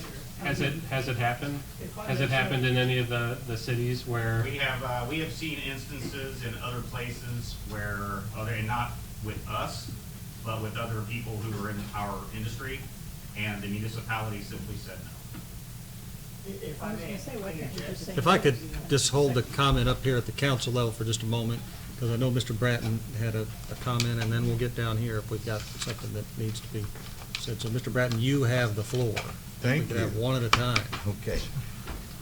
My concern is liability. I guess I was in business for 35 years. And when you're in business that long, the longer you're in, the more you think about it. And I know that you guys are willing to provide the insurance, and that's something that, you know, our legal counsel had to get together and get all that worked out, providing that the council votes to accept your proposal and let you get on our water towers. But I know from personal experience, if there's an injury, you guys are insured, but they're gonna look at us also as the deep pockets. They're gonna sue everybody that even looked at them water towers almost. That's how it works. 1992, I found that out. I have a little bit of a problem with, I wanna support local business, but I also have a problem with letting our water towers, stuff going up on it. And I've got a lot of friends that have made comments to me, said, thanks, I really appreciate you not voting for Blip, so I can't get internet, this and that. My understanding that most of the services are going to benefit a lot of people on the border and out of town, which is fine. But I guess as a councilman and also just as a private citizen, I have a problem with the city furnishing. You know, I see other tires. There's one out by on New Hill going into Lake Murfreesboro that I guess you can get up. I don't know what that cost to get on that. What I'm trying to say is I think there's other places that you could go to and the city wouldn't have a liability. And then plus the fact, like our attorney brought up, okay, we vote, and we vote unanimous to let you go on the water tower. We accept your proposal. We work out a few little minor things. We set a precedent that somebody else wants to come in, whether it's the internet or this and that. Well, why would you let us? You can let them do that. We're not even in competition with it. I just don't think it's a good idea. It is nothing against these gentlemen. I mean, they've got service in one of my rental places. The lady asked me, I said, well, sure. They came out, and I met with them. I think I was polite to them. They did a beautiful job. I gave them all the information I could about the building. I'm tickled to death the way they did it. I just don't think it's a good idea myself. I didn't think it was, what was it, 2 years ago? January 16th. About 2 years ago when we voted on it, and to me, the only real thing that has changed is that we've got 3 different council members now. Then what? 3 council members have changed seats. So, I mean, Well, it's just not a good deal. It's nothing personal. I just think it's a terrible, terrible mistake. And I'm just as adamant about it as some of you are that, yes, we ought to do it. And I mean, we're going to let somebody put Bill's used car lot sign up there or something? I mean, I just, and it's nothing like that. That's a billboard. I know. That's a billboard, that's a billboard. And I'm not directing that to you guys personally, but I just, But did you see the pictures that he has of it on the water front? Yeah, Kurt, can you pass those down? no, I did not. It did not look bad at all. I haven't seen it, Yes, no. and I do have Blip in my business and Yeah. at home. I love it. Yeah. It puts Frontiers down tremendously. That would take And, High-speed. Mayor, I am Anytime you finished. have a Thank you. problem, Okay. they're out there. all right. Yes, ma'am. I need to interject a little bit here. I'm Linda Akins. My husband Kenneth and I live on Spruce Street and recently contacted Blip to try to increase our internet speed.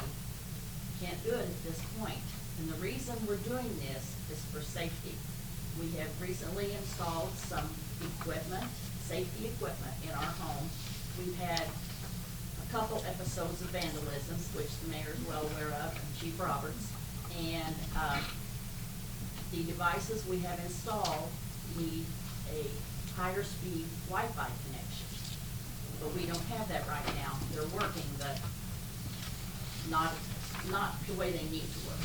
And for us, it's a safety issue. And I've spoken to other people who said, oh, I would like to do that too. And I said, well, make sure you've got a higher speed internet. And Frontier's not your answer, because that's what we have. It's not working. And for us, it's a safety issue. It is a safety issue, and I encourage you to really consider this. And we're seniors. We have to try to stay as safe as we can. I'm senior too. Is that the same as MediaCom? Internet? No. I mean, I didn't mean to cut you guys. No. But, No, Frontier is what bought out Verizon. yeah, well, we've got And we have to have MediaCom. something, Dan, that we can afford. I understand We that. have to have something you can afford. I understand. And All right, if I could bring it back in here for just a second, because we still got quite a few items to get to here. The primary thing, here's what I know we're all going to agree on. We're all going to want our IT individual, Mr. Manwaring, I'm sure, to review this agreement. And so, between now and the next city council meeting, I would like Brian to review the agreement and our city attorney to review the agreement. And then they can both report back to the council. And I think at that time, at the next meeting, we may not vote on it, but I'm going to ask that the council, that we poll the council, essentially everybody raise your hand if you're in favor of it, and then we start moving forward, because we ought to get this done. This needs to be done. It's needed to be done for a while. I understand Danny's reservations, but at the same time, we can't operate from a position of fear. I mean, if we, if 6 pigeons land on the Ava water tower tonight and I'm 100 yards away, I won't know which one's their satellite and which one's a pigeon. I mean, that's how sort of, it's just almost unnoticeable. So if the council would be okay with that, I'd say our attorney and our IT guy ought to review this, and then we can come back at our next meeting and consider it further. More copies? Anybody who didn't have one? Chief. Yeah, we need two. Yeah, I want this. Depends on that one. No, they can't have it. 1, 2. Okay, that's all the items under public improvement. I'm sorry. That's for you. That's for you. She can. I thought I had one. You can see how big that is. I thought I had one. All right, do we have any, Mr. Bastian? Do Yeah, we have that, any? if there is no further public comment, anybody else? Well, I just wanted to say real quick, I had Frontier, I was having trouble twice a month, like clockwork. I called, they brought an outside contractor in that told me that the package that I bought was not attainable there, and they knew it, so they were overcharging me for higher speeds than I was getting. I called at 8 o'clock then they told me it was gonna be 2 weeks before they could come out to do the repair. And I called at 8 o'clock at night, and Bill answered the phone, and by noon the next day I had internet, and it's never gone down since in the last 2 years. Good. Never once. It's a good experience. Thank you for sharing that. Anybody else? That being said, we'll close. Oh, one more? May I respond to Chief concerns? I respect the concern, sir, about the liability of somebody getting injured. Really, no matter what business you're in, there's an inherent risk of somebody getting hurt. And there are OSHA regulations that are in place, and there are insurance policies. The agreement spells out who is liable for that. So I don't quite understand. I guess an ambulance chaser might come chasing the city, but if the tornado takes down the water tower and it lands on a house next door to it, I guess there's a million possibilities it could happen. I understand what you're saying, but okay. I'm gonna speak from personal experience. As we are, sir. We've Yeah. been in this business Yeah. not just since we started this one, but we've worked in this business with hundreds of water towers in this industry. Yeah, okay, that's fine. So, In 1992, there was a trust failure. 3 years later, they decided it was a trust failure that caused the accident. I got sued, general contractor got sued, REA got sued, Davis Crane got sued. 3 years later, they find out, well, you know those 3 guys that got hurt? That was the fault of the trust manufacturer. My work comp, my insurance paid for it. My insurance company paid for the settlement. I don't know if you gentlemen have work comp on yourselves or not, but my 0.76% rate statewide went to 2.04. If someone goes up there, it can be your best friend, it can be your brother, and he gets hurt, they're going to sue everybody they can. And they're going to look at the city also. So. Yes, so that's a possibility. But on the other Oh, yes, concern yes, of the- very much the so. attorney, as far as we're not asking for exclusivity. If MediaCom wants to put some antennas up there, we don't have a problem with that as long as it doesn't interfere with us. We have a right to request that, just as Mr. Manwaring requested that the equipment we put up doesn't interfere with him. We're not asking for exclusivity. But as you see, you don't have people lining up to ask for that, so I don't see how it really. Well, the point is, we weren't looking at, we know you can't be exclusive. We don't have the right to grant exclusivity. Question of others coming to I'm the just trying city, to the city having understand the nothing to offer. competitive advantage that you referenced. All right, let's close the discussion on this item because we can't take action on it, and I think we've got some goals that we want to get to. So I do appreciate your attendance tonight, We though. appreciate you guys as well, and we appreciate the time you guys are gonna put into the meeting. Certainly. Hello. Thank you. Any further comment? Yes. With that being said, we'll close public improvement. With who? Oh, okay, okay. All right, at this point, I'm going to request a 5-minute recess, and we'll be back in about 5 minutes.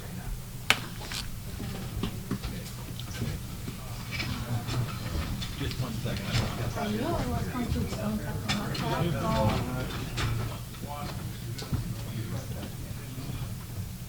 The 7-inch stretch.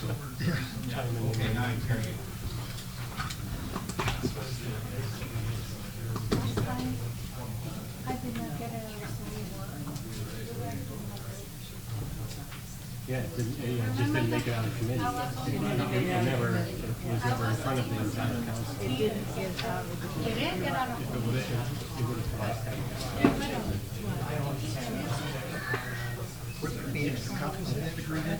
Yeah.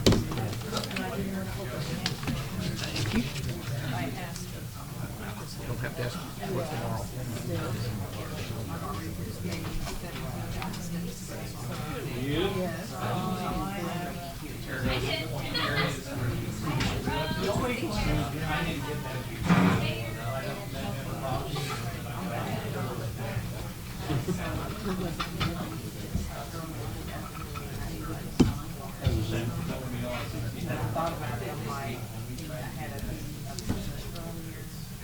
Concern with us helping the township and the cemetery is once we accept that liability, we'll want us to continue. I understand being neighbors, but once we put our foot there, because we've never done that yet. Now, if they were asking us for dollars, then I would agree to that. But Well, I mean, you see where I'm coming from? I see where you're coming from. So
order here and take us to Public Works, which is now chaired by Alderman Dan Bratton. And Alderman Bratton, I'll turn these items over to you, sir. Okay, under old business, the update on the Osborne Street extension. I met with Harold yesterday. He was going to be unavailable to make it to the meeting, but he said that Bishop Elwell has made some revisions, and they've got to tweak a couple of minor things, and then still send it to the state, and hopefully it'll be approved. And on the review the estimate for the street repairs on Hanson Street, I went by there, and everybody got a copy of that in their packet. One of the estimates is $130,790. The total cost of the construction engineering, anyway, $145,000. Then it was $130,000.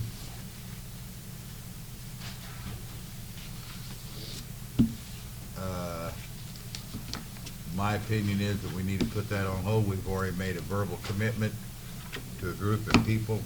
It's not all that bad. Yes, it needs to repair, but we've got another 50 streets in town are just as bad, if not worse. Yes.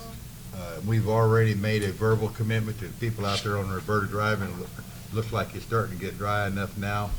And while I'm speaking of that, I would like to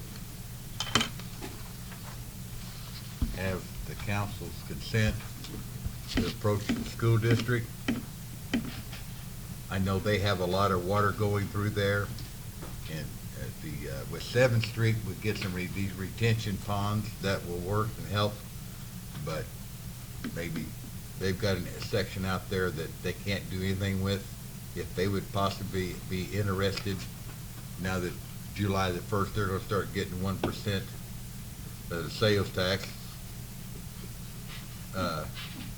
Well, I mean, it's a source of revenue to maybe approach the school district, or the mayor can approach someone, approach the school district and see if they're willing to maybe Put some of that money into improving the drainage. The drainage system, because, you know, it also affects them. But in my opinion, we need to just kind of keep this and table it. I'd like to have a little input from the council back on that. We don't have the money, it's not a budgeted item. And we already spent money on him drawing this up, I mean, even, right? Oh, yeah, we Oh, spent money for them, Yeah. just at For their him time, we're just gonna be able to to bill do for this. that. So, I mean, all you have to do is drive down any street, and it's as bad, if not worse, than Hanson. Okay. Sorry. That's it. So if that's okay, we'll go on, discussion regarding the boot camp lift station on 7th Street. I don't know, Jim, you want to address them on that, tell them? Well, I've got a bid on upgrading the boot camp lift station. I think that's the #1 priority right now. And that's basically upgrading what we got, keeping the pumps we got, and that's around $8,000 for that.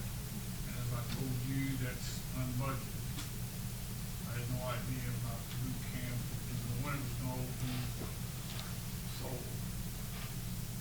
on 7th Street, I will come the next council meeting with a proposal to fix that. When I met with Harold, Four things on 7th Street I wanna make sure we got right before. I think on 7th Street, I met with Harold after I met with you, and he wants to smoke that line, he said, and we will pay for it. It won't cost the city any money, because he wants to find out where the blockage is.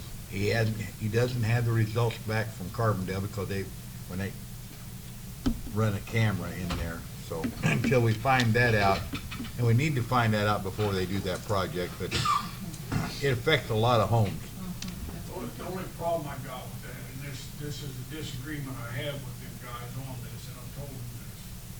We can camera it, we can smoke it, but when we find something, is the city gonna go in there, probably have a contractor sure as deep as it sure is, track holes, fix it. And then you're not guaranteed that that's all the infiltration you've got out there anyway, unless you camera all the lines going in to 7th Street.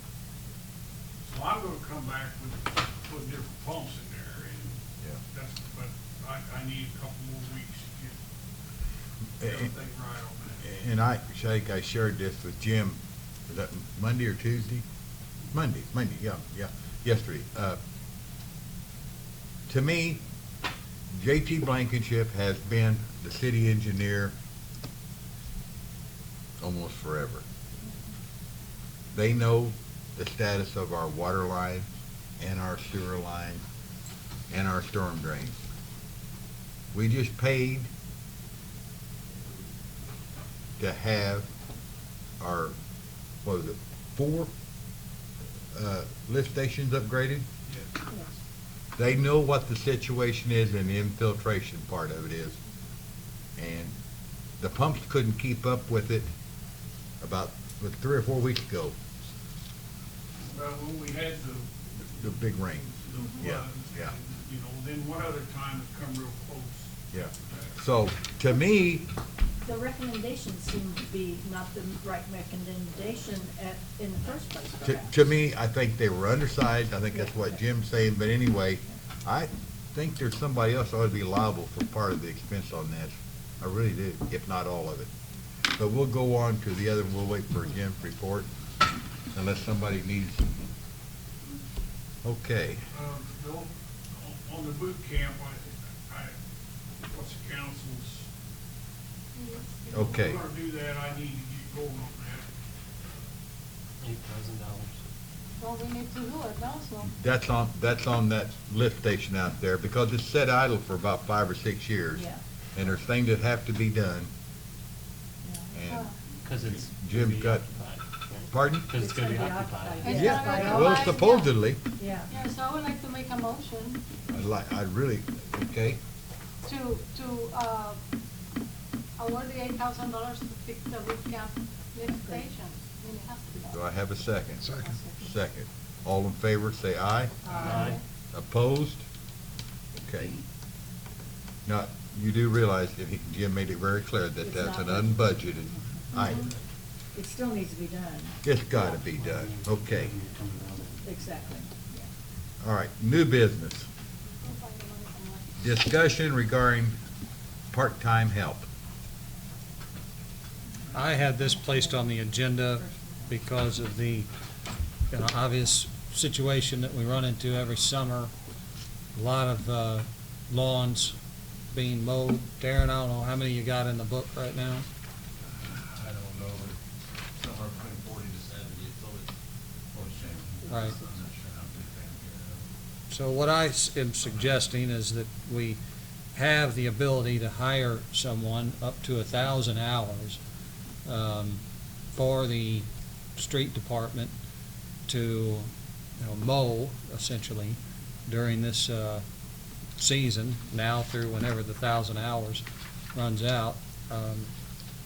Because bottom line is, especially this time of year, especially when we have things like floods happen, and we're down on, what was that street when the culvert blew out?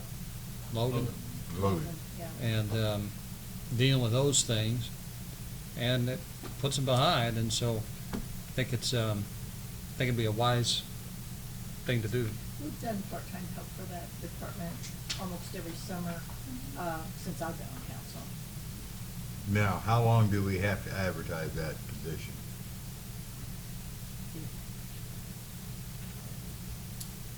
I don't know the answer to that question, Danny. Set. Sandy? Because, I mean, we need somebody there, that's always been obvious, but we don't need to wait till the end of August to No, be we able need to. to go ahead. But we have to advertise it, I guess, don't we, Sandy? And. Well, and I that- mean, But you only to get have to do that applicants.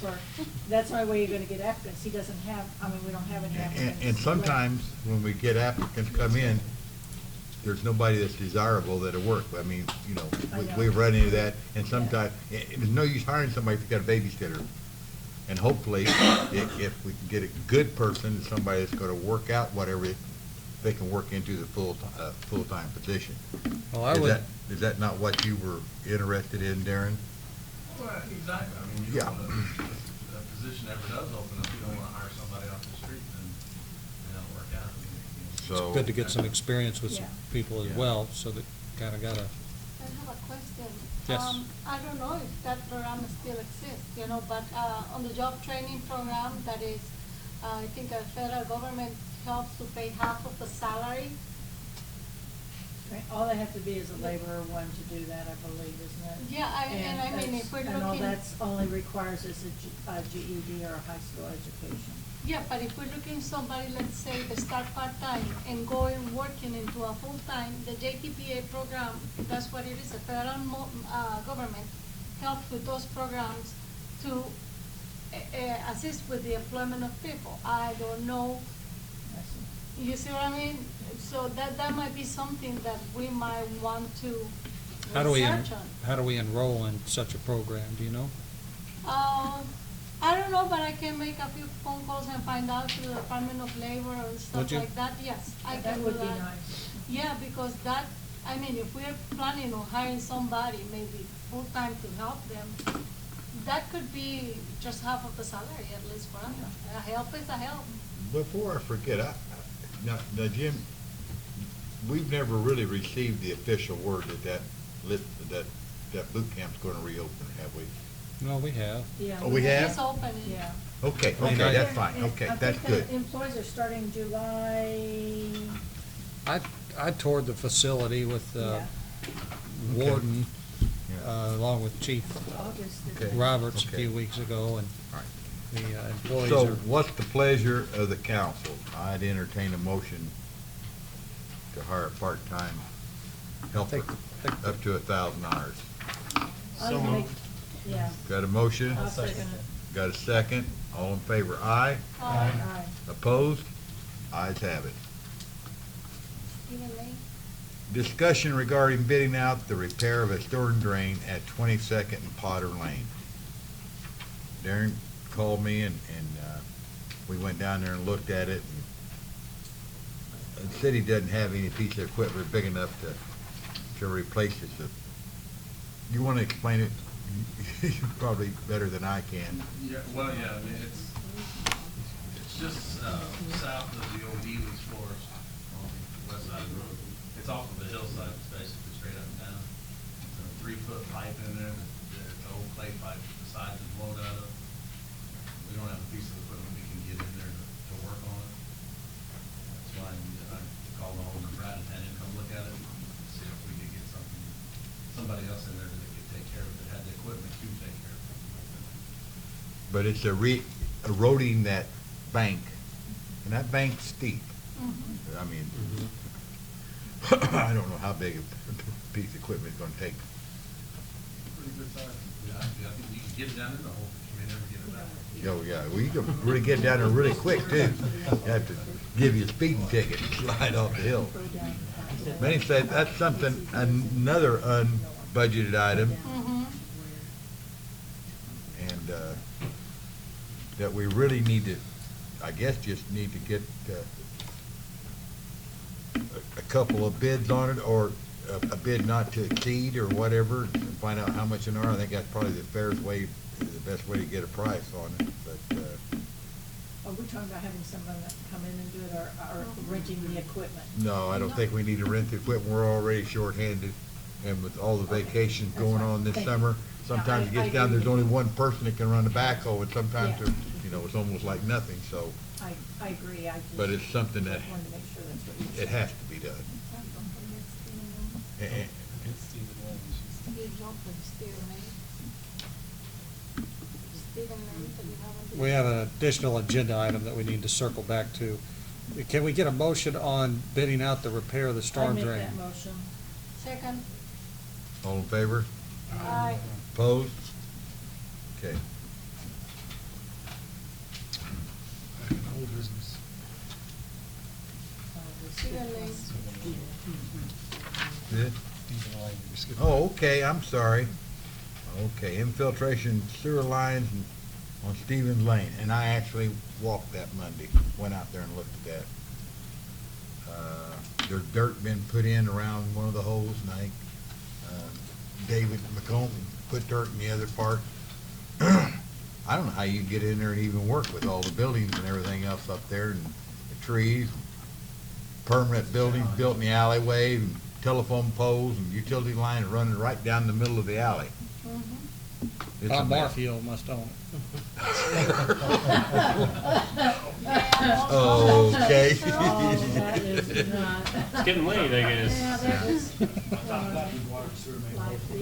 Pardon? There's also water and sewer main both run through there. Oh, yeah, oh, yeah. Oh, yeah. They're not far. No. And gaining access that back there is not easy. Well, Tim, I thought you had a good suggestion earlier Yeah, today. we talked today about it, and what I was gonna do is, get a hold of the company and get a bid on lining that sewer, which is basically replacing the sewer without digging it out. Correct. Put a line on the inside. And I could get a price on that, see what it is per foot, get a couple companies out there, get some bids. Again, it wouldn't be a budget item, but it would be a. When, somewhat permanent. whenever the sinkholes, those aren't budgeted either. They certainly are. And so, I think that's a thing. We can't seem to dig back there without aggravating someone. Even though we're on our right of way, we have to go through someone's yard to get there. We have a place to put the dirt, and we can't haul it out. Normally it would be an alley, but how that was designed, there is no alley. and it's about 100 feet long, and I think the last time we looked at bids, it was $5 to $6 a foot. Somewhere in that area. So, you know, it wouldn't be a totally exorbitant expense, and it might save us a lot of expense in the future. So I would recommend that just Tim to get those bids. There's a lot of that, they're using a lot of that lining now, aren't they? Yeah. Yeah. Yeah, it also solves a lot of your infiltration problems, because you get infiltration through old pipes, through vents, and things like that as well. Okay. So those individual sets line good, And then seals it up. How big a sewer line's running through there? 8 inch. 8 inch, well, that's good.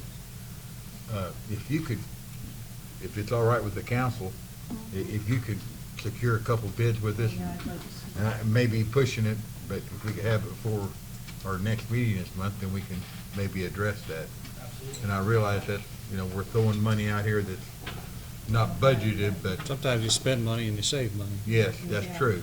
But, We need to find out what it's gonna cost. yeah, come November and December, when we're working on the budget again, sometimes there's a line there that says contingency fund. And we got rid of that last year. Okay. And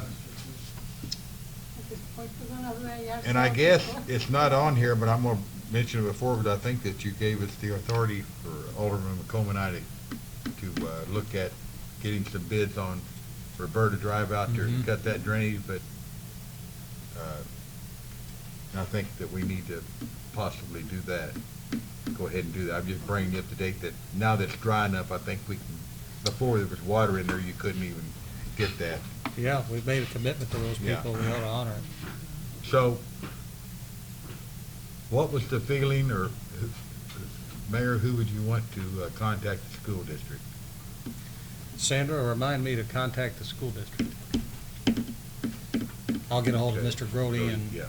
I think I've got a meeting with him in 2 weeks anyway. I think lunch on the 27th or something, so. I'll get in touch with him, and we'll see what we can do with that. Okay. Is he working this summer right now? As far as I know, yeah. He has not been well, you know. Sure, yeah.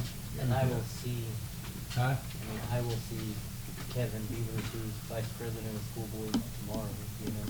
Yeah, ask him about it, WJ, that'd be great. Yeah, that, you know what, that would be very helpful. I appreciate it very much. And don't if Kevin- ask him, just sort of tell him that's what's Yeah. gonna happen. I'm sure that I'll be in town tomorrow, if you mention it to him, and he wants to talk to me about it. Right. Call me, and I'll be glad to come up and. I'll do that. Okay, I appreciate that. Public comment? Okay, we'll come out of, Public Works then. All right, Thank you. Thank you, Mr. Bratton. That takes us to public safety. In Mr. Brown's absence, I'll handle these items under old business. We have an update on securing the fencing around the old Logan School.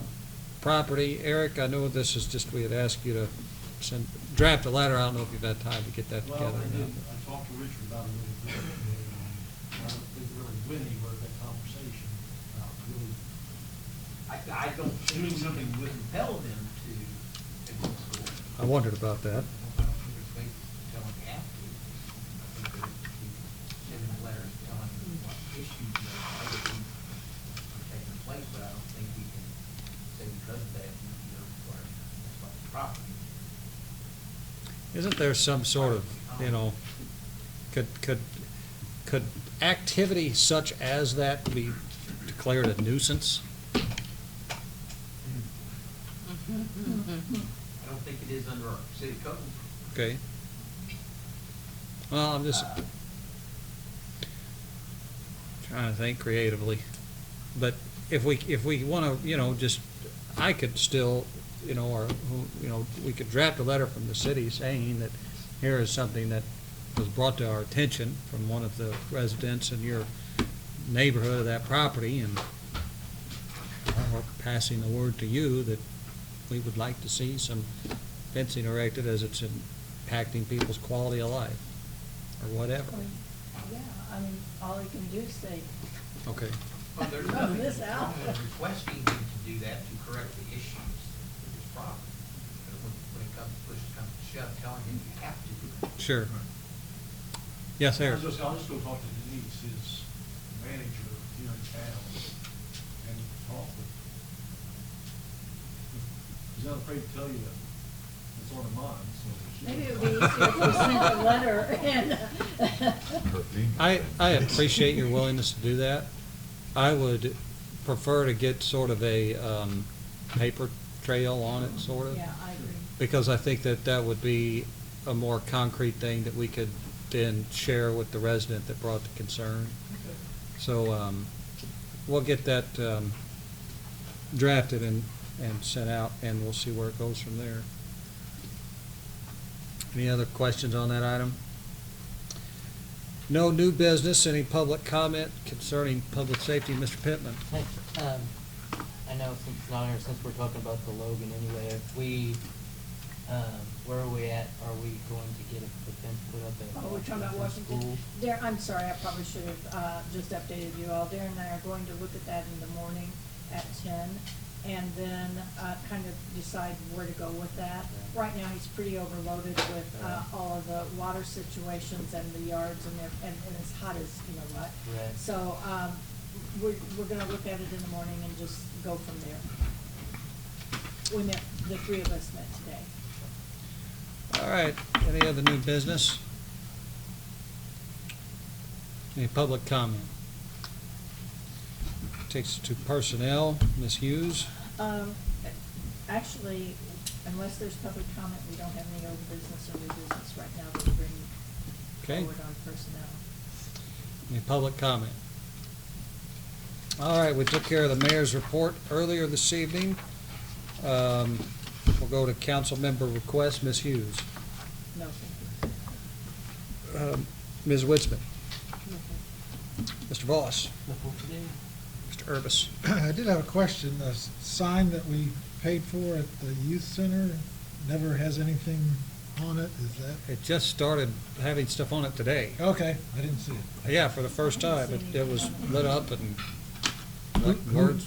Who's responsible for putting on that? Who's for? Brian? That's the staff in the Youth and Rec Center. Okay. And I can tell you that for 2 weeks, I was getting cryptic messages from them telling me that they couldn't figure out their sign, and I kept telling them to call Raw Signs to put it in. Okay. So apparently Raw Signs has finally been there and put that. Okay. How it works. All right, good. I mean, is the city allowed to put anything on there, or is that just the park district or the youth and rec? I'm sure we could probably request something. They probably would. I mean, don't advertise the summer concerts or. Sure. you know, Yeah. Anything that's going on, cruise nights, just seems like it's there, it ought to be used. Yeah, I'm in agreement with that, certainly. Boil water or. Yeah. Yeah. Yeah. Oh, that was good. After it was lit. Anything further, John? Just whoever worked on the Edith Street, the Sewer, water sewer, looks great. Thank you. Mr. Pratt, Nothing. I've said enough tonight. Mr. Bastian. Just again, Darren, if you could check that culvert on Logan Street. Thank you. Ms. Campos? And just two quick things. Praise to the fire department on the call the other day. It was a rough day for all of you, but at the same time, you know, it melts a lot of people heart to see how the little puppy was saved, even though Mike Jones, but she was my client too. A while ago, yeah, so praise to you for that. And the other one is, have you have any requests from Airbnb about housing or hotel taxes coming into town? Because I know that there is a lot of people renting houses in Murfreesboro for the eclipse between $500 and $700 a night. No, I have not. I think maybe the city needs to contact Airbnb and set that up, because I know that there are houses for rent already. And that is revenue that is gonna help us with the yard sale. My wife finds that, she'll kick my ass out of the house. Go live with him. That's all. She can get Well, they're that renting right. rooms, Dan. So if she kicks you out, you could just rent a room for $500. No, I can't either. I'll pull my truck out behind Nicole's photography place and sleep in it. Mr. Pittman? Attorney Blake? A couple things. If everyone recalls, or for the new council members, that Union Pacific had a request in a proceeding for the Illinois Commerce Commission regarding replacing their railroad bridge heading out of town on 149. Which that request has been approved. I know there was for a short time a sign regarding the work would be upcoming, which I know the sign has been turned off. I spoke with Greg McLaughlin with IDOT, who's in charge on IDOT's projects as far as rerouting traffic. He does not have final project start times deadline by Union Pacific at this point, but just to give you an update of what I know right now, or what he knows right now, he's going to continue to update me as he has further information. It's expected that the project will be completed before the weekend of August 18th, which I know that date has in mind as a completion date because of the eclipse coming up. They were also notified of half festivals, so they want to be done and completed before those dates. There will be during most of the project, it's going to be one lane open. We don't have a firm date for starting. There's going to be a 5-day period during the process of removing the bridge. It's 5 days. Well, originally they said 3 though. Now we're saying 5. Okay. So it's going to be 5 days. Looking at removing the bridge, putting the new bridge in. What I was told what IDOT is going to direct the traffic coming into town to take at 13 and 127, follow it to Route 4, into Ava, then hit Keller Highway to Route 3, and then coming somewhat same way the other direction. For what they're focused on is trucks coming into town, so they're going to route them that way, go around it. Of course, local traffic needs to get around Go that. through by the cemetery. Yes. So that's what we know right now as far as the timeline. So that project. Any questions on it? He told me he will give me a further update as soon as he does. Next council meeting, I would imagine, have a further update. Second item, just to inform everybody, which Sandra is aware of this, today was the day for the bench trial on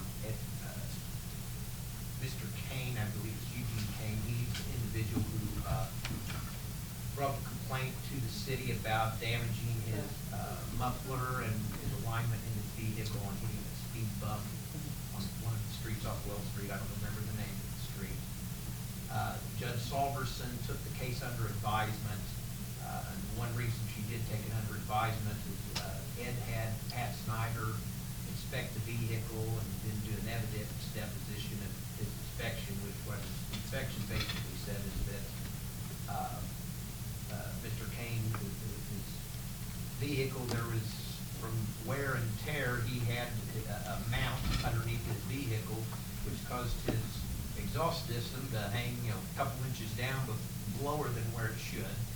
He also had bad shocks and struts, which gave it a bounce, which would give the vehicle a bounce. And it was basically, I believe, 2 inches above 2 inches clearance, with it hanging down.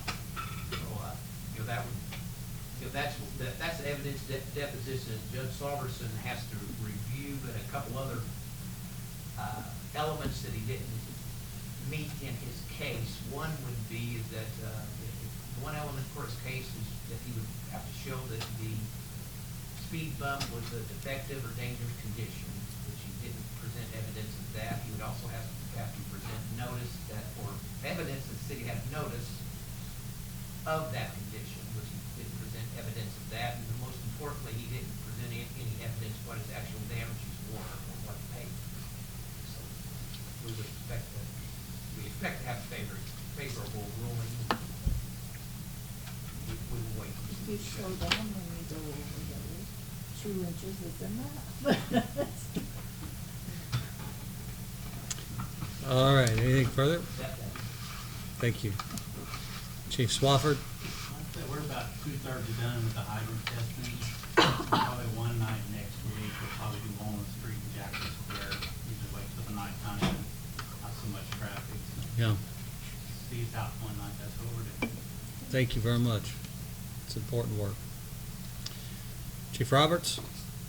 We received an in-kind grant from State Farm. I got the award last week.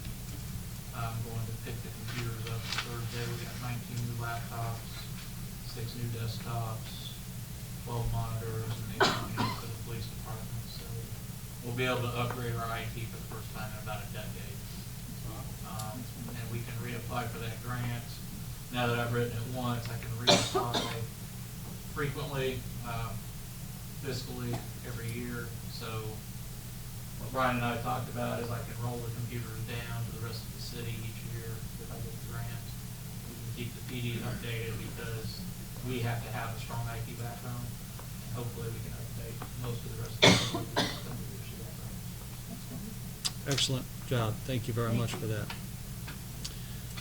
All right, Brian Manwaring, Darren Mills, Eric Kennedy, Tim Lee, Jim Stewart. Okay.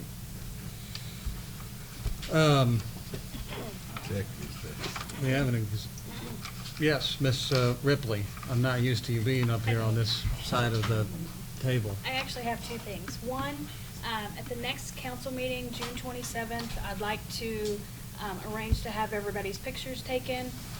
1 for the website and 2 for the Apple Festival booklet. And so I'm gonna have them here like at 5:40, 5:45, and so everybody can look nice and all that. Come early and. What are we gonna do with Danny? I just said, you know, whatever. No, we get it. Who does makeup in town? The other thing is, the Municipal League magazine the Municipal League offers a newly elected officials workshop if anybody's interested. So, that's all. Thank you. All right, and Loretta, do you have anything? Okay. We did approve the appointment earlier, just so you know. All right, we do have an executive session that we need to enter into, and so I'd entertain a motion to go into executive session. So moved. Second. All in favor? Not in favor. Barb asked her if she thinks she can do me any good. I wouldn't even try. 5:25-ish.